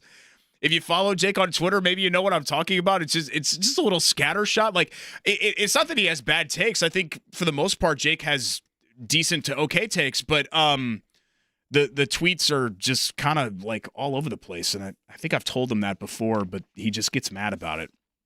He doesn't like, Eddie, you probably know this. Jake does not like to be questioned. No. Yeah, he doesn't like to take even constructive criticism as well. Colts coming out of the bye. We all know that this is a really difficult stretch here starting Sunday at Arrowhead. And weirdly, they still have all of the games left against Jacksonville and Houston, which is weird, right? I feel like there was a season recently where the Colts wiped out their entire division schedule, or 5 of the 6 games in the first 8 weeks. I don't remember a time where they ever had both games against Jacksonville, both games against Houston, all in the second half of the schedule. But that's the way that it worked out this year. At Seattle, which is going to be a very difficult trip, even when the Seahawks aren't very good, and they are good this year. But even when they're not very good, that's a very difficult place to play. And then San Francisco, who just kind of sneaky good. I don't really know what to make of San Francisco. They're good, and if you catch them on the right day, they could be really good. So we know that this is a rough finishing stretch, and I was trying to sort of outline, okay, what could really derail the Colts here? And, clearly the schedule is number one, right? The schedule is much more difficult. The Colts have caught a little bit of a break here. They beat Denver. They beat the Chargers. They beat some teams that are pretty good. But, let's face it, first half of the season, you get both games against Tennessee. You get a really not a good Miami team. You get an awful Raiders team. They had an advantageous schedule to this point. Now that's going to change. I think the second thing that you worry about are some of the things that Mike Chappell just pointed out with us in that conversation, and that's Daniel Jones and ball security wise. I'm not necessarily worried as far as interceptions are concerned, but having the ball out willy-nilly like that and fumbling to the amount that he has, in the Pittsburgh game, they were very unlucky with the fumble luck, where it felt like all of those bounces went the Steelers' way. When they were in Berlin, a lot of the bounces went their way. The fumble luck kind of corrected back towards the Colts, and you lose even one more of those games, and maybe that's a different game. Maybe you end up losing. Maybe you don't even get to overtime because of that turnover. So that's something that needs to be cleaned up. But I think a lot of that has to do with this regression from the offensive line and these opposing pass rushes. I mean, the Steelers got dudes, right? So maybe you're not as concerned there. Falcons less so, but both of those teams were very aggressive with bringing pressure. And the Colts offensive line, which had been very, very good through the first 8 games, looks like it had a lot of trouble with that for the last 2. Now, 2 games does not a season make, nor is it even really a sample size necessarily to go on, a predictive one at that. But I think it's enough to raise your eyebrows because it was so bad, 11, 12 sacks in the last 2 weeks. that you want to keep an eye on that. And then the Buckner injury and just injuries in general. You know, Mooney Ward is coming back from a concussion, but Mooney Ward's had 2 concussions this season already. And generally speaking, those head injuries, once you have one, you know, it feels kind of like tattoos. You always end up with more after that. I don't know why that is. You know, that's a very, you know, if Mooney Ward was coming back from a bum shoulder or an elbow or something, then I'd be much more confident than him coming back from multiple concussions. Those are not, those are very tricky, to say the least, injuries to come back from. It's serious. At the end of the day, it's a brain injury. So just injuries in general, and we know that the Colts have not had great luck there. But again, like, you know, looking at this stretch, even if, let's say, Indy went 3-4, which at this point would be, I think you would agree, a pessimistic view, right? The Colts losing more games than they win down the stretch here. They would lose, let's take both of the roadies at Arrowhead and at Seattle, and let's say that they lose both of the roadies in the division, Jacksonville and Houston. They're still winning the division there. You know, 3-4 would put them at 11-6. And Houston could only lose one more time to get there, and Jacksonville could only lose twice more and get there. It's very unlikely that even going 3-4, that the Colts would lose out on this division. And really, that's the first box to check, because as much as I would love to see them be the 1 seed and get the bye, I'm not really sweating that at this point. I would like the Colts to just check that first box, win the division for the first time in 11 years, win something tangible, because the Colts really haven't done that in a long time, since that run to the AFC Championship game in 2014. So is this disaster scenario on the table? Yeah, of course it is, but that's the case in most seasons anyway, and I'm not hyper-focusing on that. My confidence level with the Colts has not wavered. You know, we saw what they did through the first 8 games, and maybe they can't perform to that level on a week-in, week-out basis, or on through another 8 weeks, essentially, with the second half of the season. But I still think that this team has proven that things are different this year. Their offense is multiple, in the sense that on any given day, you know, it's usually Taylor, right, because he's having that type of season. But on any given day, it could be Pierce. On any given day, it's Warren. On any given day, it's Pittman Jr. Hell, you know, you have Josh Downs make big plays and critical catches all the time. Amir Abdullah comes through and makes a play. Ashton Doolin makes a play. And then defensively, getting the healthy cornerbacks back and getting Ward back and filling out that defensive secondary with the Sauce Gardner trade. And then you're adding to the safeties have been excellent in Nick Cross and Cam Bynum. The linebackers have not been as bad as we thought. Jermaine Pratt, I think, has solidified things a little bit for them in the middle of that defense after they had really essentially a couple of practice squads guys out there in Cam McGrone. No offense, he's an indie kid, I know. And Joe Bashi, but those are guys that should not be, you know, should not be starting NFL games. And they were. And I think the Colts have solidified some things there. And while much has been made of the pass rush and they're not doing enough, I would agree with that. Those are still capable, solid players. Like, I'm going to grin and bear it here because I'm going to give Kwity Paye a compliment. Kwity Paye is a capable NFL player. There's the compliment. We're asking him to be something that he's not, and he's not ever going to be, and that is an elite level or even a very good level pass rush. He's just not. He's good against the run. He's going to end up having a 12, 13, 14-year career, barring injury. But he's still a good player. He's still fine. Latu, I'd like him to get home more, but the pressure rate has been very good. And generally speaking, when you kind of take that many bites at the apple, you eventually get to eat. And I'm still just holding out hope. You know, Latu's only in year 2. He's 1.5 seasons in. That things are going to break for him. Now, maybe he's not going to become like an absolute game wrecker. But can he do more than he's doing? I hope so. And then you still have Grover Stewart in the middle and Buckner, God willing, when he comes back from this neck issue. You have one of the best, if not the best, interior D-lineman combo in the entire league there. So I think the defense kind of fills out as well. Kicker's a disaster, so you have to worry about that.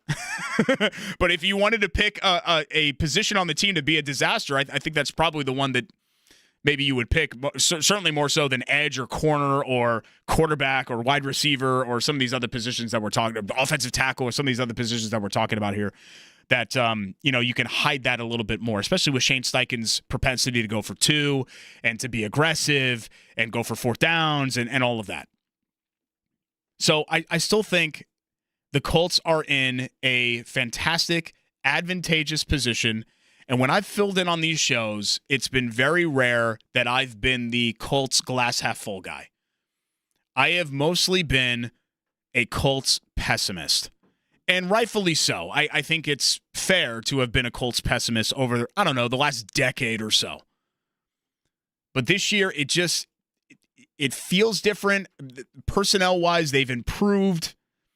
Some of these guys, like look at Alec Pierce, man. Alec Pierce is rounding into a really good NFL player.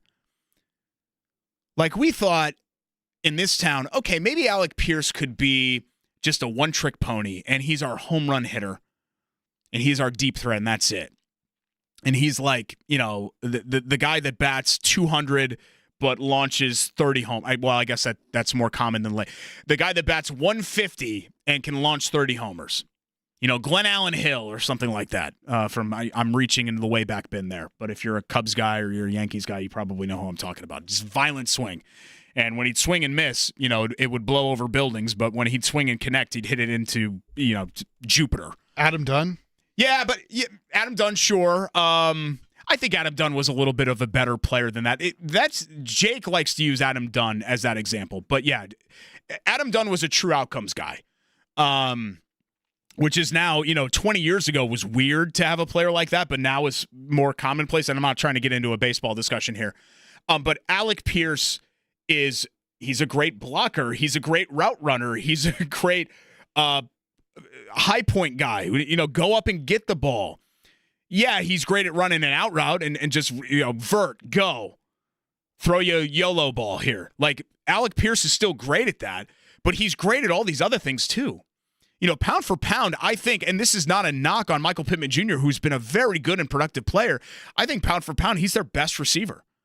And I would have never thought that would be a statement that was said by anybody. Like, that's how good he's become. And we already know that Taylor's great. And then you've got Pittman at the peak of his career. And Tyler Warren's playing at an all-pro level. I know he's a rookie, but he's been one of the best tight ends in the league this year. Who's been better? He's been unbelievable.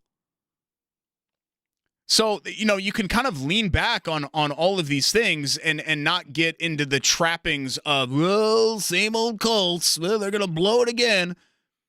And I was I was Randy Quaid in Major League, right? Like, they're gonna blow it and the whole deal. That's how I was with the Colts for 10 years, and inevitably they blew it. Or the season just like 22 never got off the ground. Or like last year. God, what a disaster that was. Remember how awful that was? That's something else that I thought about during the bye week this week. It was nice to, the bye weeks are always a nice break from the Colts of the last 10 years because you just needed a break from the angst. And you needed a break from the frustration and the anger and, at times, the horror of watching Indianapolis Colts football. And this bye week, I missed it. I missed the Colts this week.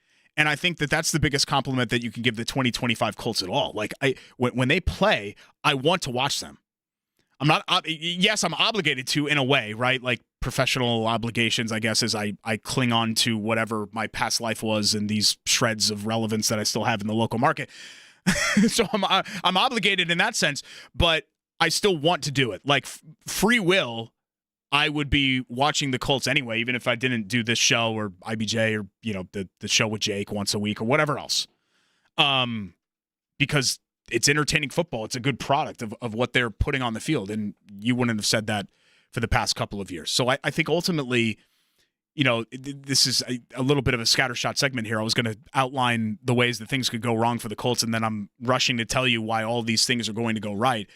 I would argue that the Colts are in a great spot, and there's no reason to not be confident that they can make a run here because the pros really outweigh the cons. Now, could they go, could they stumble to the finish here and go 11-6 and still sneak in and win the division and then get knocked out wild card? Yeah, of course they could. Of course they could. It's the playoffs. It's weird. It's single elimination. Like that stuff happens. Colts were one and done a lot, even the great teams back in the 2000s. But there's also no reason to think that they can't get to Santa Clara. Honestly, and my confidence is not. I think the offense is going to be fine. I think the defense is going to be fine. I think the offense is better than fine. I think the offense is great, and I think the defense is going to be fine. And I think that combination in today's NFL and the 2025 landscape is good enough. That's all you need. 239-1070. We come back. We'll react to the big headlines of the day, including some college hoops. When we get into the 3 o'clock hour, we'll talk some Pacers with Mark Monteith. It's Query and Company, 93.5, 107.5 The Fan.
Eddie playing all the hits today.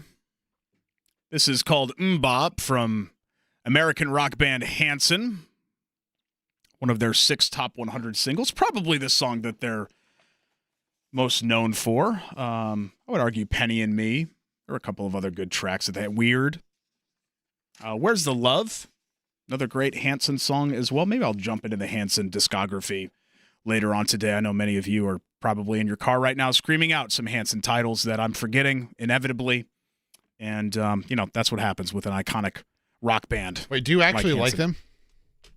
Yeah, I do. Yeah. Okay. They rock. Because Jake wanted me to play that for you last week, and I couldn't do it. I didn't know if it was Jake, like, poking fun at you like he likes to do, No, to make himself feel better. What Jake does is that everything that Jake thinks is cool, and everything that everybody else thinks is cool is weird and stupid. Like, that's kind of how Jake is.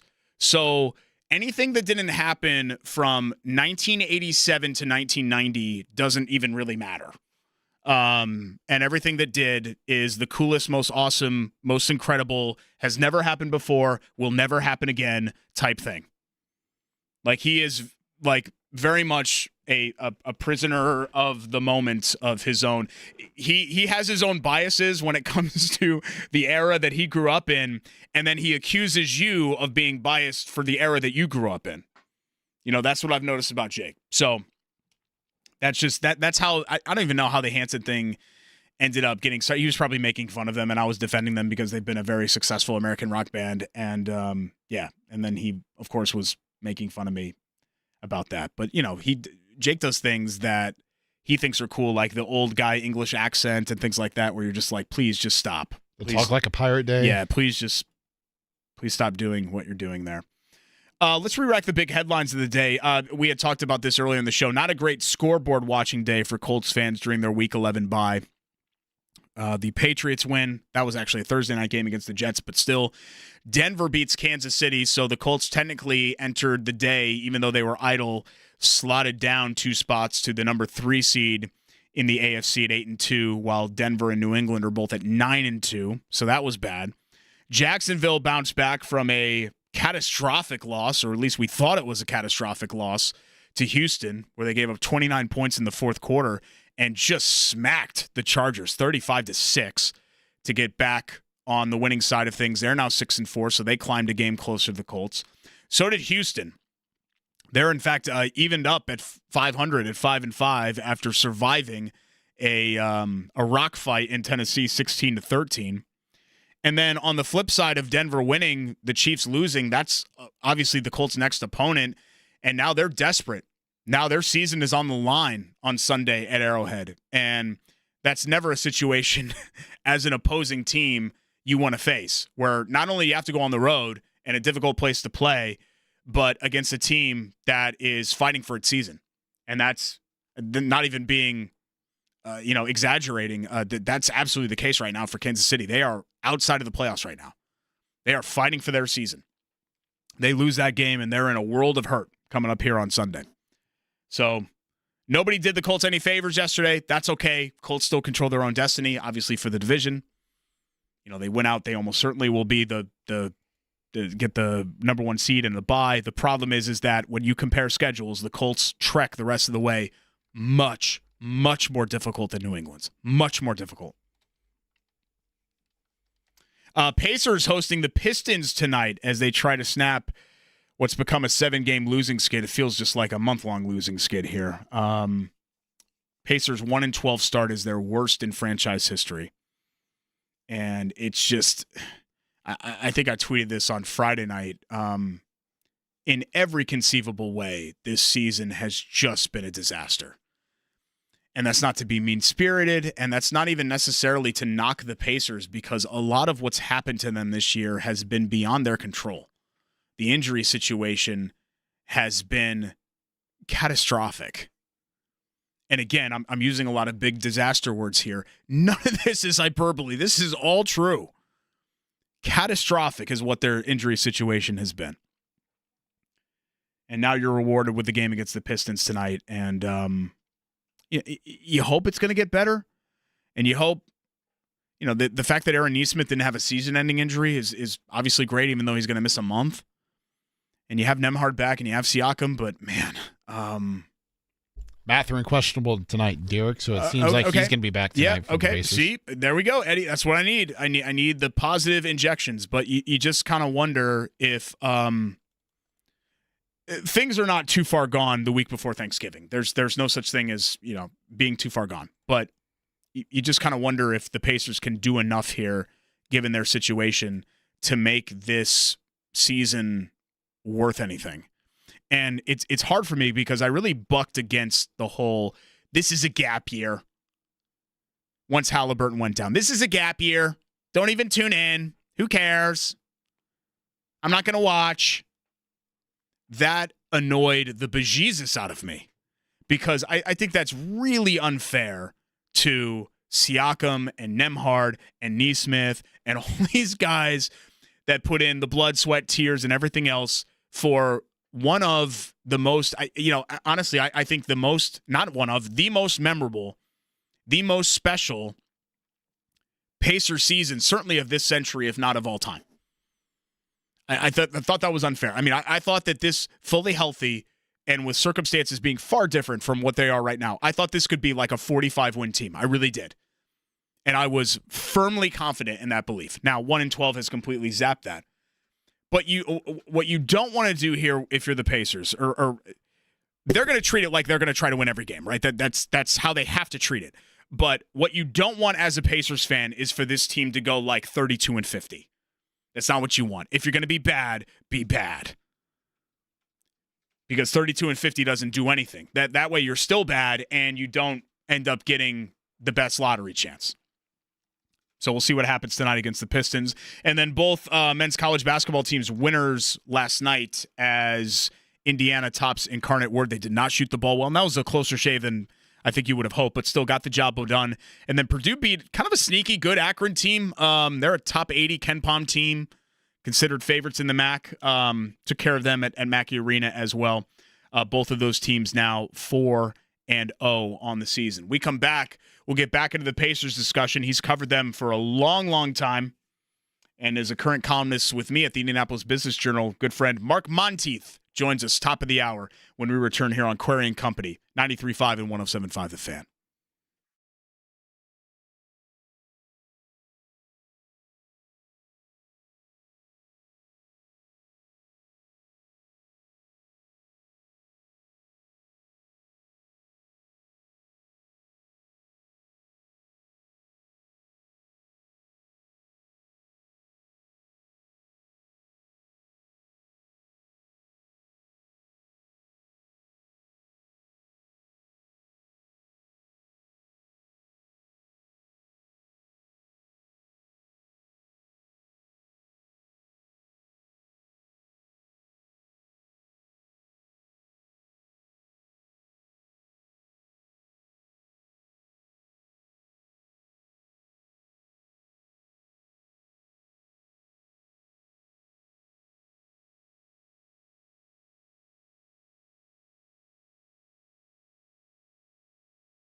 Welcome back. Hour number 3, Query and Company.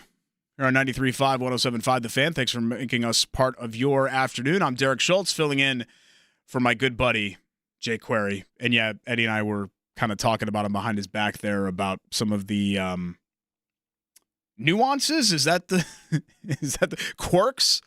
Jake Query. Probably the better word to use. Yeah, quirks. I mean, I'm trying to be nice here because I think, at the end of the day, he's a weirdo about a lot of things. But what I do appreciate is him allowing me to come in and pinch hit for him as he spends his last couple of days here overseas and taking a much-needed break. One thing I'll say positive about Jake is that the guy the guy works. I mean, he does a lot as far as just his calendar is pretty busy when it comes to the IndyCar season, of course, and then into football, and then doing a daily radio show again, and it's a lot. So I'm glad that he gets some time away, get some time to spend with Shannon. Shannon's awesome. You should have Shannon come in here on the show. She'd probably be mortified to be on the show, but the joke that my wife and I always make is we invited actually Shannon to the wedding, and then Jake went because he was Shannon's +1.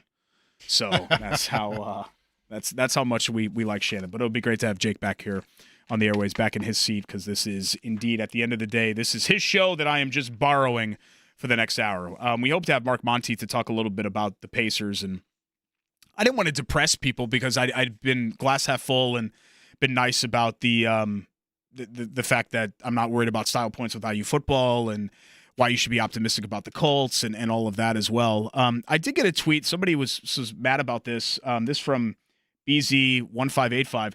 Okay, the obligatory rambling IU football talk is now over. How about some Purdue basketball talk after the Colts? Your station has the best college basketball team via a wide margin, and then in all caps, here in your state. Maybe more than reporting the score. Yeah, I mean, we can talk about Purdue basketball if you want to do that. This is the thing, about these shows or about social media or about in general, you make a statement of something like, hey, I like cheeseburgers. And then somebody's like, well, why do you hate hot dogs? I'm like, I didn't say that. I don't hate hot dogs. I just said that I like cheeseburgers. We had Don Fisher on the show, so we talked about IU football, and then we carried that for another couple of minutes to talk about IU. And yes, we just mentioned the score with Purdue. I am very bullish about what their season is going to be. It goes without saying, the top 3 seniors in Braden Smith and Trey Kaufman-Renn and Fletcher Lawyer, it's a unicorn situation for Matt Painter to have, right? Where you have 3 guys that have played 120 whatever games together. 2 of them are All-American caliber. And I think that at the end of it, I think Lawyer's going to be an all-conference level player. I really do. I know he has defensive liabilities, but man, he can really shoot. And he's a very good college basketball player. As much as people complain about Fletcher Lawyer, he's really, really good and impacts Purdue's bottom line in a positive way, far more than a negative way.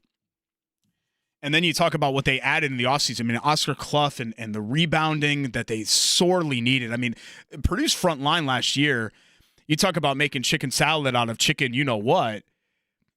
They really overcame a glaring issue there with what they had with their front line. I mean, whenever they took Trey Kaufman-Renn off the floor, everything spontaneously combusted. And that's no offense to, Caleb First was a good player for 4 years and did his due diligence, the whole deal. But they had limitations there that they just couldn't overcome front line wise. And now you throw Clough in there and a healthy Jacobson, and the combination of those 2 guys is an all Big Ten player. When you combine those, because you've got Clough doing what, 12 and 10 every night. You got Jacobson contributing what he's contributing, 9 and 7 or whatever else. You add that stuff up, you get 20 and 14, basically. I know you can't depend on that necessarily every night, but more often than not, that's the production that you're going to get from them. And then you add in Jakari Harris and CJ Cox, and I think Omar Mayer's starting to figure it out. They're super deep. I mean, they're really, really good. And say what you want about athletes and all of that. Look at what they just did to Alabama. You go down to Tuscaloosa and you win. That's a team that has athletes. That's a team that gets up and down, and they won. Look at what they did with Houston last year. They had no business being in that game. against Houston in the Sweet 16 last year. And they were in it mainly because of the Herculean efforts of Smith and Trey Kaufman-Renn, essentially.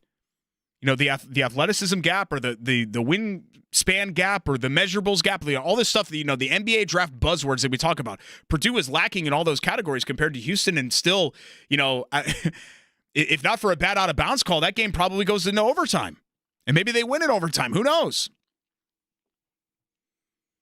So I think people like to focus on all the things that Purdue is not while ignoring what they are. And what they are is really good and really experienced. And they have maybe the best player in America, certainly the best point guard in America, in Braden Smith.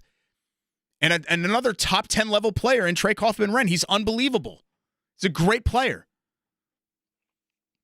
And a bunch of depth around him, and they really went out and plugged the holes in the offseason and the portal and such. And I think the impact that Clough is going to make is immeasurable because it's what they just so desperately needed. And they're not going to get through this non-conference undefeated. I really don't think so. Not with what they have still coming. And you have all these, they got the game against Auburn. Who else are they playing? They got Memphis in there. They got Marquette, who I know IU stuffed into a trash can, but still that's a decent team that could be tricky to play. I don't think they're going to get through this non-conference unscathed. But this talk, people were freaking out after the Oakland game. I'm like, relax. Like, what are we even freaking out about? They missed some shots that they normally make in their sleep. Okay. Who cares? They're fine. And they're going to be good. So hopefully that fulfills BZ 1585's need for us to talk Purdue on the show. I always wonder, the fairness thing, right? So you talk 17 minutes about IU. Do you need to talk 17 minutes then about Purdue? And we're always trying to kind of balance that. And Jake and I were always cognizant of that. Like, all kidding aside, we really did want to present like an objective front. Like, for me, it's I don't know how you get more objective because I have my foot in like every camp. I'm an IU grad that is a employee of Purdue University now. So, biased either way, you can't really call me that, right? I'm pretty much down the middle when it comes to that. We were Butler season ticket holders for a long time in my house because we live right across the street from Hinkle. I like Butler. I like going to games. I like taking my 8-year-old there. It's a lot of fun. Like, I'm an equal opportunity appreciator for all of the college sports. So, people are going to hear what they want to hear when it comes to that, though. Jake always makes the deli analogy, right, where he says, like, IU is turkey and Purdue is roast beef or something, and then more people order turkey, so I got to talk about turkey more, but roast beef is still good. So, I don't know. Of the bad analogies that he makes, that's always like that's my least favorite one. Oh, yeah. The deli analogy. But this is his show, so I want to make sure that I give that some love there. We also talked about the Colts today plenty. Mike Chappell joined us earlier in the show to talk about them coming out of the bye week and things maybe not going so great for them as far as scoreboard watching is concerned, and some of the real legitimate concerns that you have to have with the Colts. I mean, you have to have concerns with them. It is concerning the way that the sacks that they've given up in the last 2 games and the rate that Daniel Jones has been pressured compared to the first 8 games. Like, the bottom is completely fallen out there. There are concerns about ball security. There are concerns about turnovers. There's concerns about, I think, just an overall regression to the mean for this offense. But that last thing that I just said, the regression to the mean, that was inevitable. The Colts weren't going to, over 17 games, be the most efficient offense this century in the entire NFL. Like, that was probably not going to work out that way. And it has not worked out that way. But that doesn't mean that this still can't be a top-end offense. One of, if not the best offenses in the NFL this year. And one of the better offenses of the last 5, 6, 7 years in the NFL. Just because you have a great offensive mind in Shane Steichen who can really scheme things up, as much as people complain about he's not running the ball enough. Like, he's a gifted offensive mind.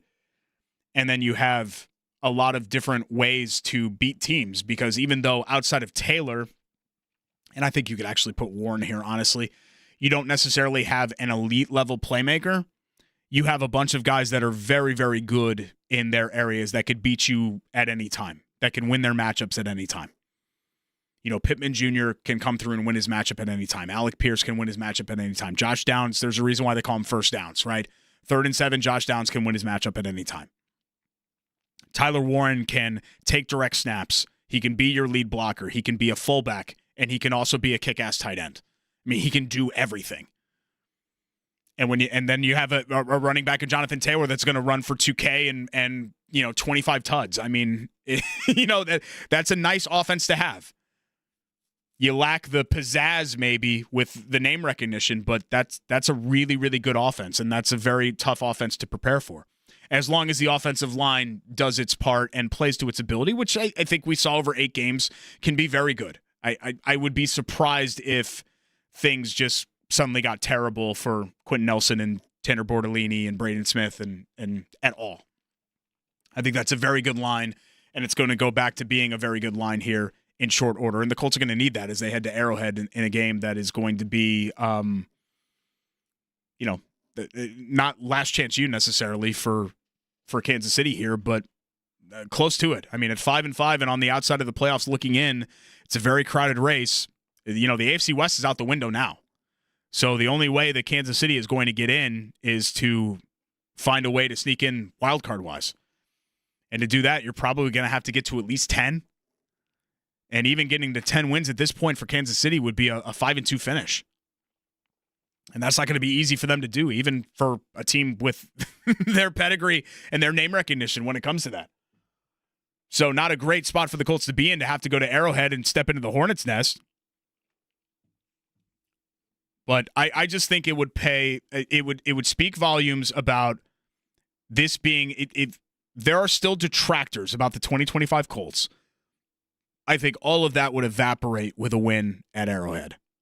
And maybe there would still be some of the people, yeah, well, Chiefs are 5-6 and they stink this year.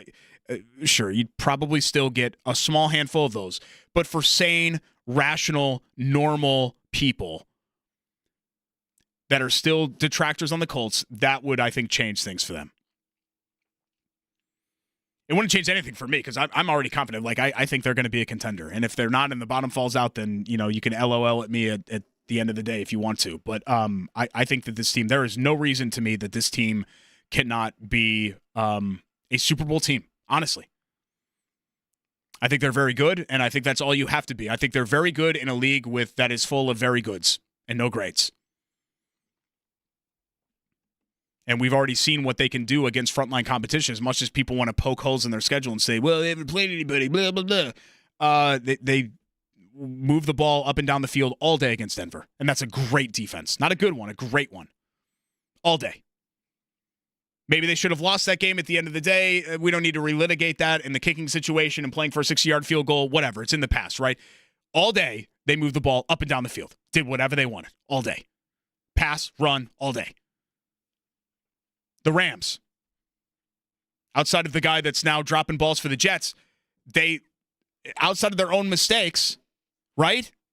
They largely outplayed them in that game.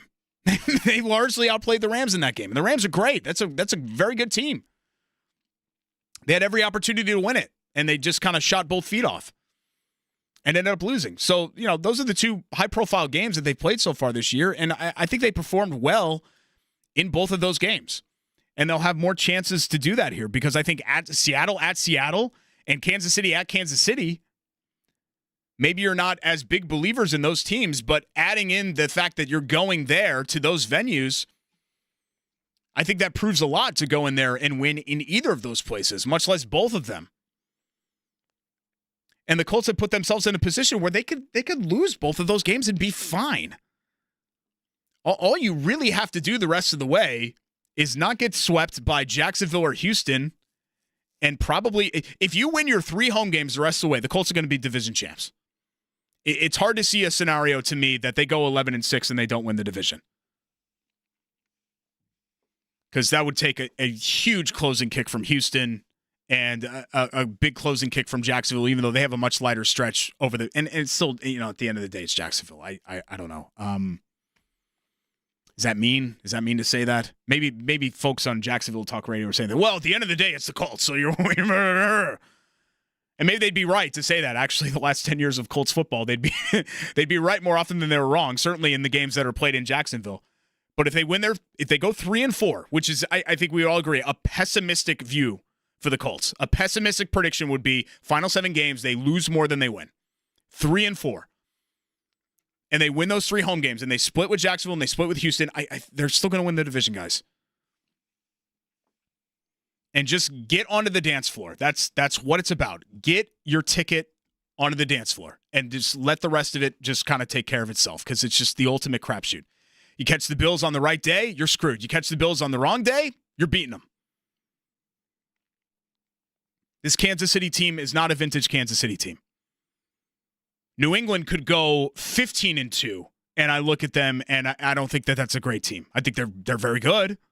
I don't think that's a great team. I'm not scared of New England. I'm not scared of Bo Nix in Denver because of what I just said. All day. Up and down the field all day. Run, pass all day. They can move the ball against them. I don't even care if they lost that game. I would still say the same thing. So there's nothing in the AFC. Like, there's no 07 Patriots here. There's no 2018 level Chiefs or Patriots, or, you go back and you look at some of these great teams that have come out of the AFC and, almost seem like some unstoppable force. I mentioned 2018 because the Colts went to Arrowhead, and that was a good Colts team, right? And they had, no chance in that game because that's how good Kansas City was. If they win the coin toss against New England, they probably win the Super Bowl that year, but that's whatever. They have enough Super Bowls, so they don't need them. But maybe subtract one from Brady that way. So in a league of very goods, the Colts are very good, and I think ultimately they're going to be absolutely fine here. And that's a good place to be, because for as much as I've filled in on here and just ranted and raved about, well, the Colts stink and they've got no direction organizationally and they don't know what they're doing and all of the other stuff, the usual sports radio isms, right, where you just light everything on fire. I'm not starting any fires today. In fact, I got my refillable water bottle. I'm on a diet here. We're going to Mexico in 2 weeks, so I'm working on my beach bod. So I'm just eating like cans of tuna and drinking water and complimenting the Colts. That's what I'm doing on the show today. It's all I'm doing this week. 239-1070. We'll try to track down Mark Monteith. We come back, we'll talk some more Pacers and Colts and the topics of the day here. Filling in for Jake Query. It's Query and Company, 93.5 and 107.5 The Fan.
Welcome back. Rolling along here on a Monday afternoon. Thanks for joining us. It's Query and Company, 93.5, 107.5 The Fan.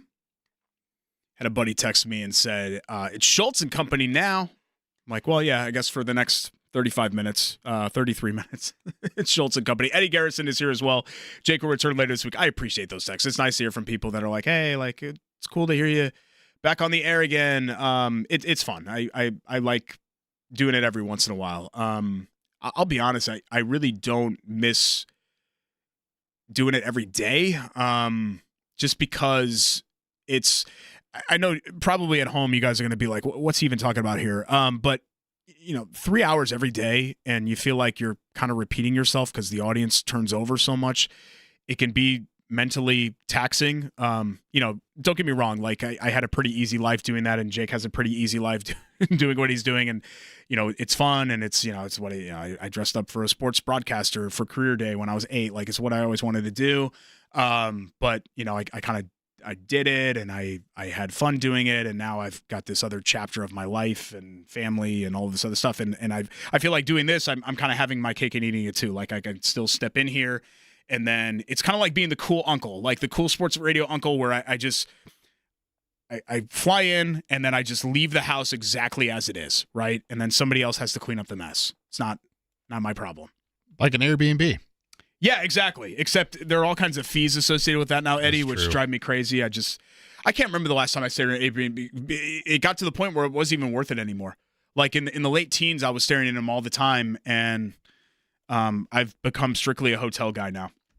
A couple things, housekeeping notes, if you will, to mention here. There were, I don't even want to say a report. I don't think it was a report. There was talk last night going around that the Colts-Texans game on November 30th was going to get flexed to Sunday Night Football over, I think it was Commanders and, oh God, who are the Commanders playing? I don't even know. Anyway, I saw something else just now that said that game is not going to be flexed. Because God forbid we don't have an NFC East team in a primetime game, right? Like, is it just me, or like, I know they just won the Super Bowl, but do we need the Eagles to be in primetime like 12 times? That is Denver in Washington. Okay, yeah, and Denver too. I mean, Denver's had a lot of primetime games too, but God, like the Giants, the Commanders, the Cowboys, the Eagles, they're in primetime all the time. And I understand that they have generational fan bases and they're from huge markets like New York, DC, Philly, and Dallas, huge markets, right? But it drives me nuts. Like every time I tune in to a Monday Night Football game, it's one of those 4 teams, or a Sunday Night Football game, or a Thursday Night Football game. Like, we don't go a week without seeing one of those teams. Something else, too, and Eddie, who is very observant, pointed this out. Shane Steichen mentioning that no injury updates. So nothing for Buckner and nothing for Ward. And even though I think we're going to see Mooney Ward. I'd be surprised if we didn't see Mooney Ward coming up here. And then also nothing for the guy that everybody's kind of forgotten about in Anthony Richardson, which, I find that situation interesting too, in the sense that, a lot of times there are firm endings to things where there's something that happens and you're like, okay, that's it. It's over.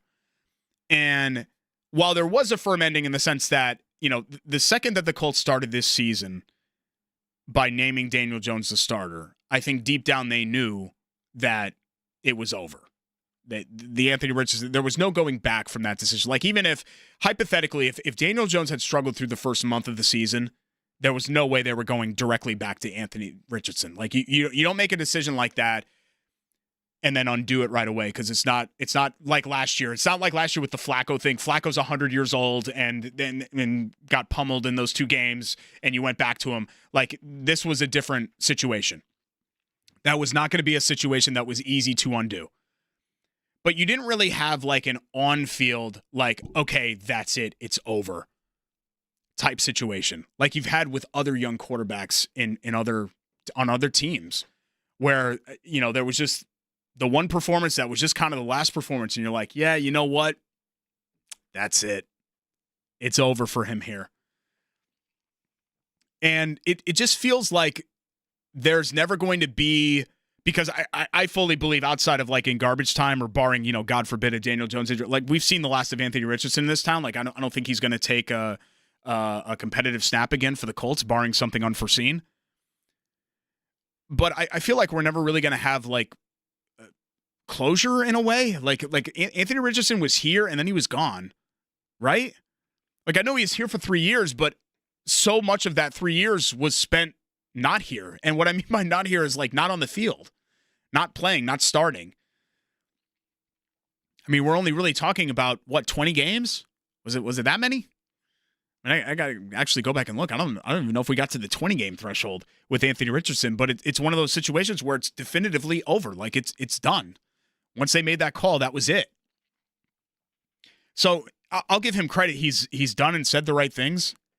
And look, he's going to get a chance elsewhere. Somebody else is going to take him on. 17 games. Yeah, 17. So he didn't get to 20. He barely got a full season, and that was a smattering of a full season there between two. Somebody's going to give him another chance. And maybe this isn't the last chapter in Anthony Richardson's book, but it's the last chapter for him in Indy.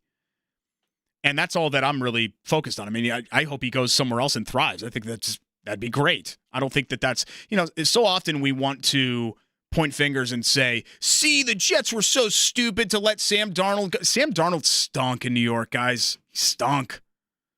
The Jets stink too, but Sam Darnold stunk. And so, yeah, it's great that he's found his footing in Minnesota and now Seattle. Like that. That's great. He stunk. Anthony Richardson, they were right. And they've been proven right to move on from him. Richardson could go light the world on fire somewhere else, and it's not going to change the context of the Colts' decision to move on from him. It was the right move. Some people criticized it at the time.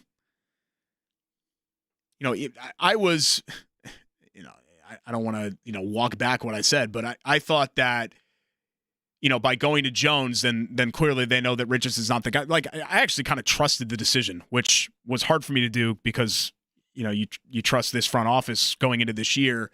They hadn't earned that trust, right? With how the last couple of seasons had been handled. But it ended up working out, and now Richardson is going to move on to somewhere else. But I don't know. Like, I'm kind of writing the obit for him in advance here, and maybe this is a segment that's better for 2030 or 2035. But I thought about that the other day when there was a report about Richardson and the injury and him and his rehab and things like that, and I'm like, yeah, it's weird to think that things are over for him and there was no real like off point. Whereas, it all felt like, it just felt like the car that never started. You got it off the lot and then you got it in your garage and then you went to the ignition and then that was it. It was gone. And then you had to tow it away and then it was out of your life. I don't know if that's the worst analogy ever. That's just that's what popped into my head. Because even when you go and you look at like the Richardson moments, right? It was just like these brief like flash, and that was it. It was just a snap. It was gone. The throw against Houston, like, oh my God, like what if that's still like a top 5 throw that I've ever seen in my life, just on a dime to Alec Pierce. Like I don't know if there's anybody else on the planet that can make that throw, and he made that throw. But that was it. It was just a flash. And the comebacks that, the Jets and Patriots, I think we made a lot out of those comebacks last year. The Patriots stunk. And they needed like 3 4th down conversions to win that game. Like people were ready to throw a parade over that. I think that wasn't worth throwing a parade. That had very little to do with Richardson or anything else. That was a game that the Patriots kind of gave away, honestly. And then the Jets were terrible too. But he's handled himself the right way. He's going to get another shot, and I hope that he does well. I just don't want it to bounce back on the Colts like, see, what are they doing? I can't believe it. It's almost fitting that as horrific as this injury sounds, that something as weird as an exercise band or a resistance band popping back and hitting your eye socket, that almost like tracks for Anthony Richardson, doesn't it? I mean, you talk about for somebody where it just never felt like anything went right. So maybe that's the end moment. Maybe that is the closure of the Anthony Richardson saga here in Indy. But it's just interesting to me that the Colts made that decision and everybody moved on seemingly overnight, and they were allowed to move on because the Colts started playing well immediately, and then that was it. And it was over, and now it's done and gone. 239-1070. Eddie, did we have somebody that dialed? I'm sorry, I forgot. I don't have the phone lines that were up on me. I know that we did earlier. Okay, yeah, I wanted to make absolutely sure. I hate to do the producing on the air type thing. And then the Colts and Chiefs coming up here on Sunday from Arrowhead. But joining us now on the Java House Peel and Pour guest line, javahouse.com. Use code JAKE25 for 25% off your purchase. Longtime Pacers scribe, friend of mine and columnist at the Indianapolis Business Journal. It's Mark Monteith who joins us here on Query & Company. And Mark, I appreciate the time. Thanks so much for joining. Yeah, sorry I missed the earlier appointment, but I'm free to go now. No, all good.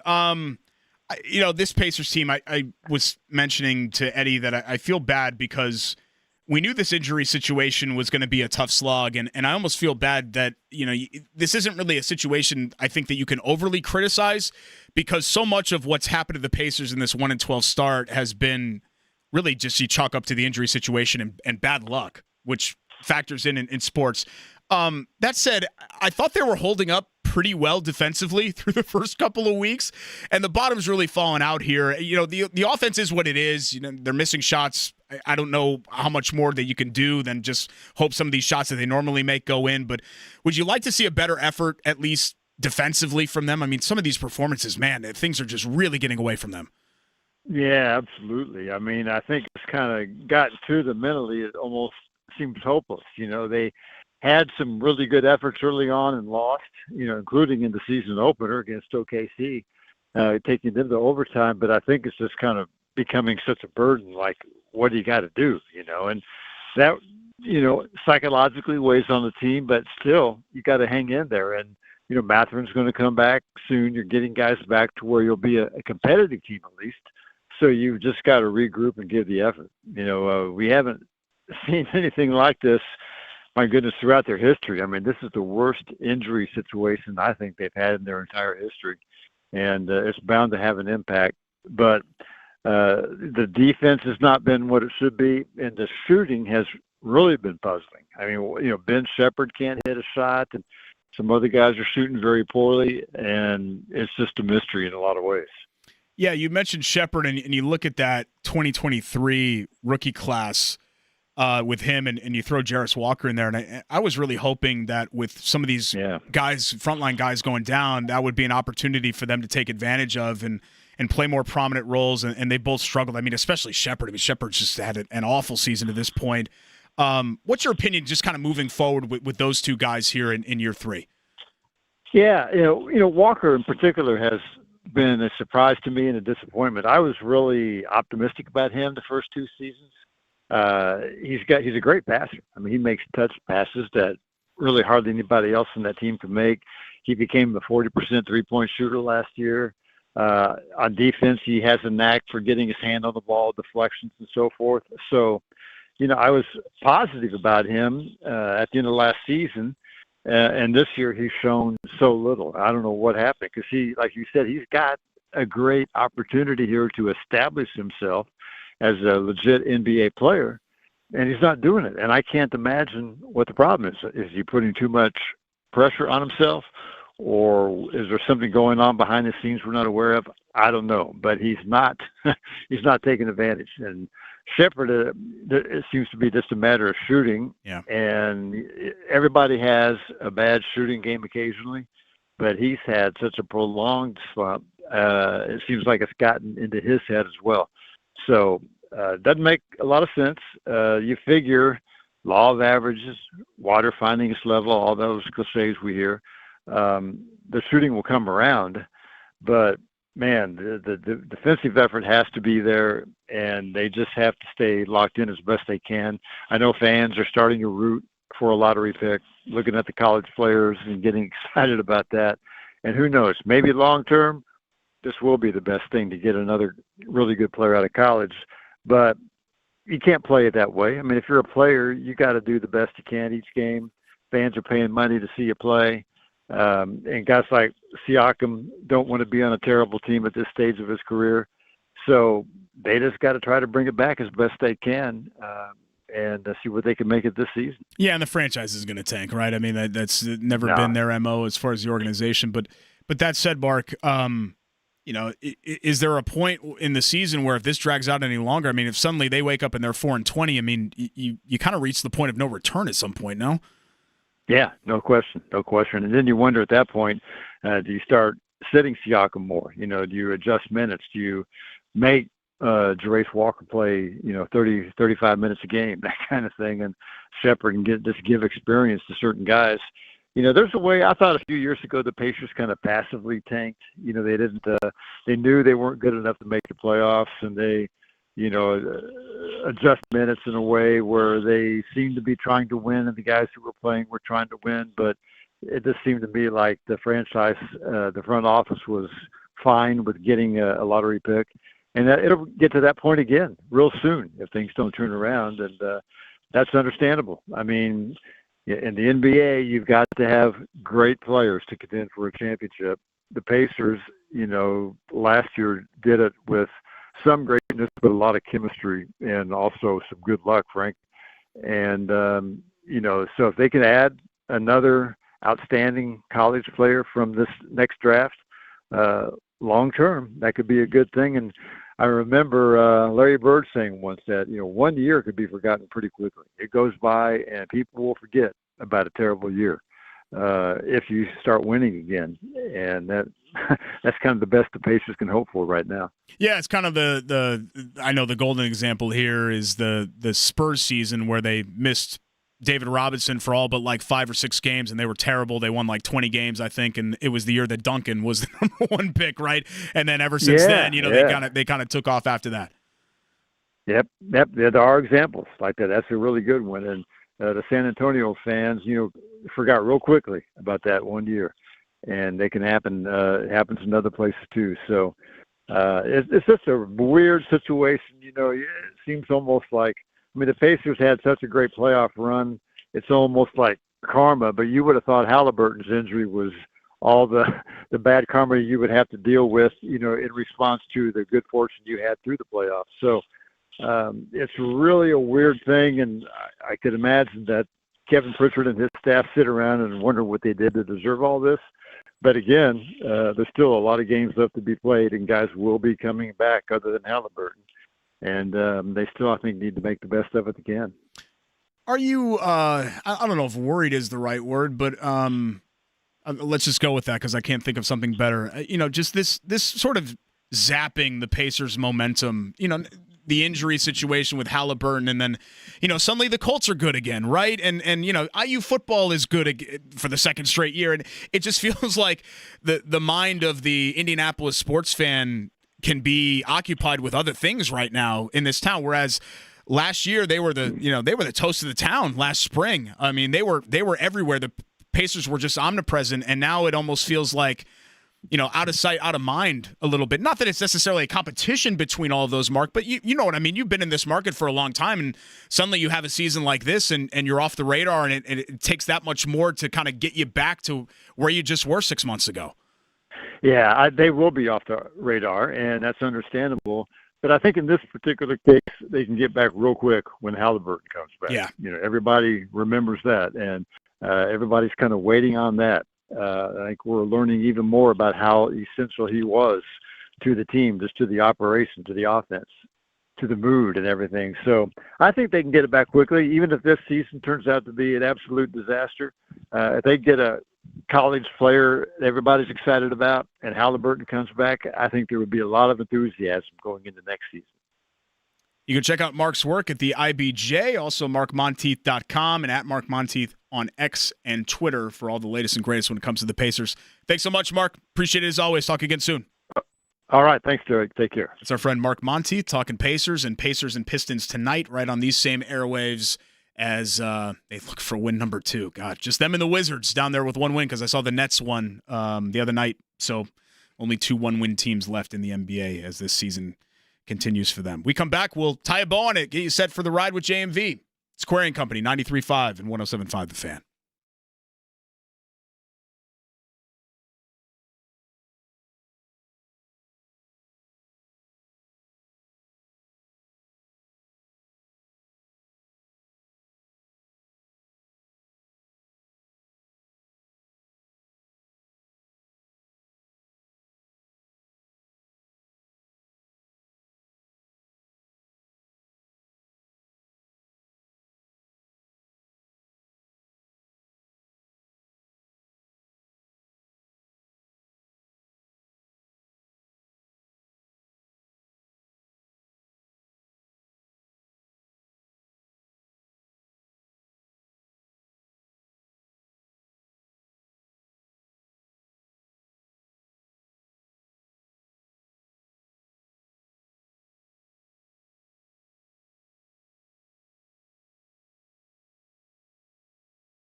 That's highlights from Jack Kaiser at Pioneer High School in the 2018 Single A State Championship as Pioneer shut out North Vermilion 60-0. Back-to-back state titles for Kaiser and the Panthers, and credit to Will Haskin and Jan Bozer, who are just both great on the call of that game. How about Kaiser's game? In that game, 2 touchdown passes, 3 rushing tuds, 235 rush yards. Oh, and by the way, he plays both ways. We're talking Class A, right? 12 total tackles, a TFL, and a forced fumble for the 2018 Indiana Mr. Football.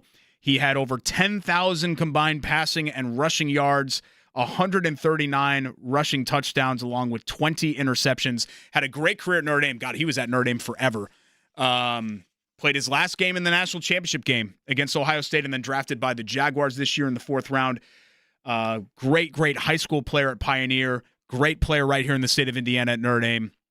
And now hopefully a great NFL career awaits for Jack Kaiser. Your chance to see some future stars in person for a whole lot less money than what you'll pay to watch them in college and the pros is coming up.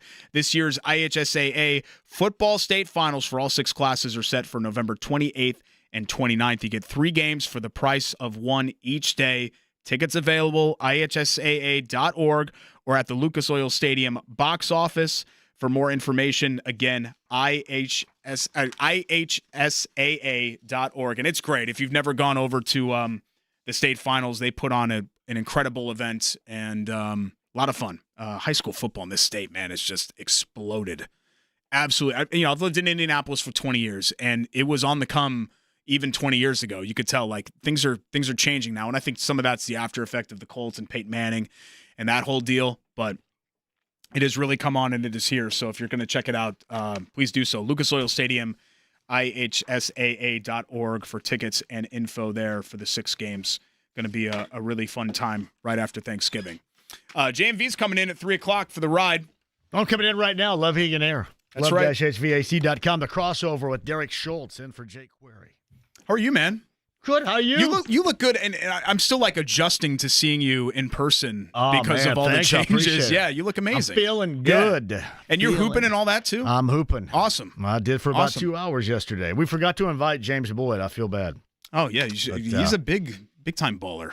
Yeah, it's he fits in with our group pretty well because everybody runs and plays and not much bull crap at all goes on. But how are you doing? I'm good, man. I'm good. It's like, riding a bike, come back, get to pinch hit 2 or 3 times a year or whatever, and then it's like being the cool uncle, and then you just leave the house in chaos, and Jake will figure it out when he gets back from Vienna or wherever he is. When is he getting back? Thursday? Wednesday, it sounds like. I got a couple of texts from him from over there. Yeah, too. see? Yeah. Well, that's nice that he returns your texts, since he doesn't text me whatsoever from over I think there. they're having a blast, but what do you have on tap for today? You got lots of we're going to do obviously get into this week leading up to Kansas City, and the impact of KC losing on the road in Denver, the 2 teams ahead of them in the AFC now, and what they have to do to keep pace, and certainly that, and the Pacers' absolute debacle that's going on right now. And Pascal Siakam feels like everybody out there watching this. I mean, it's one thing to be down guys, but it's another thing to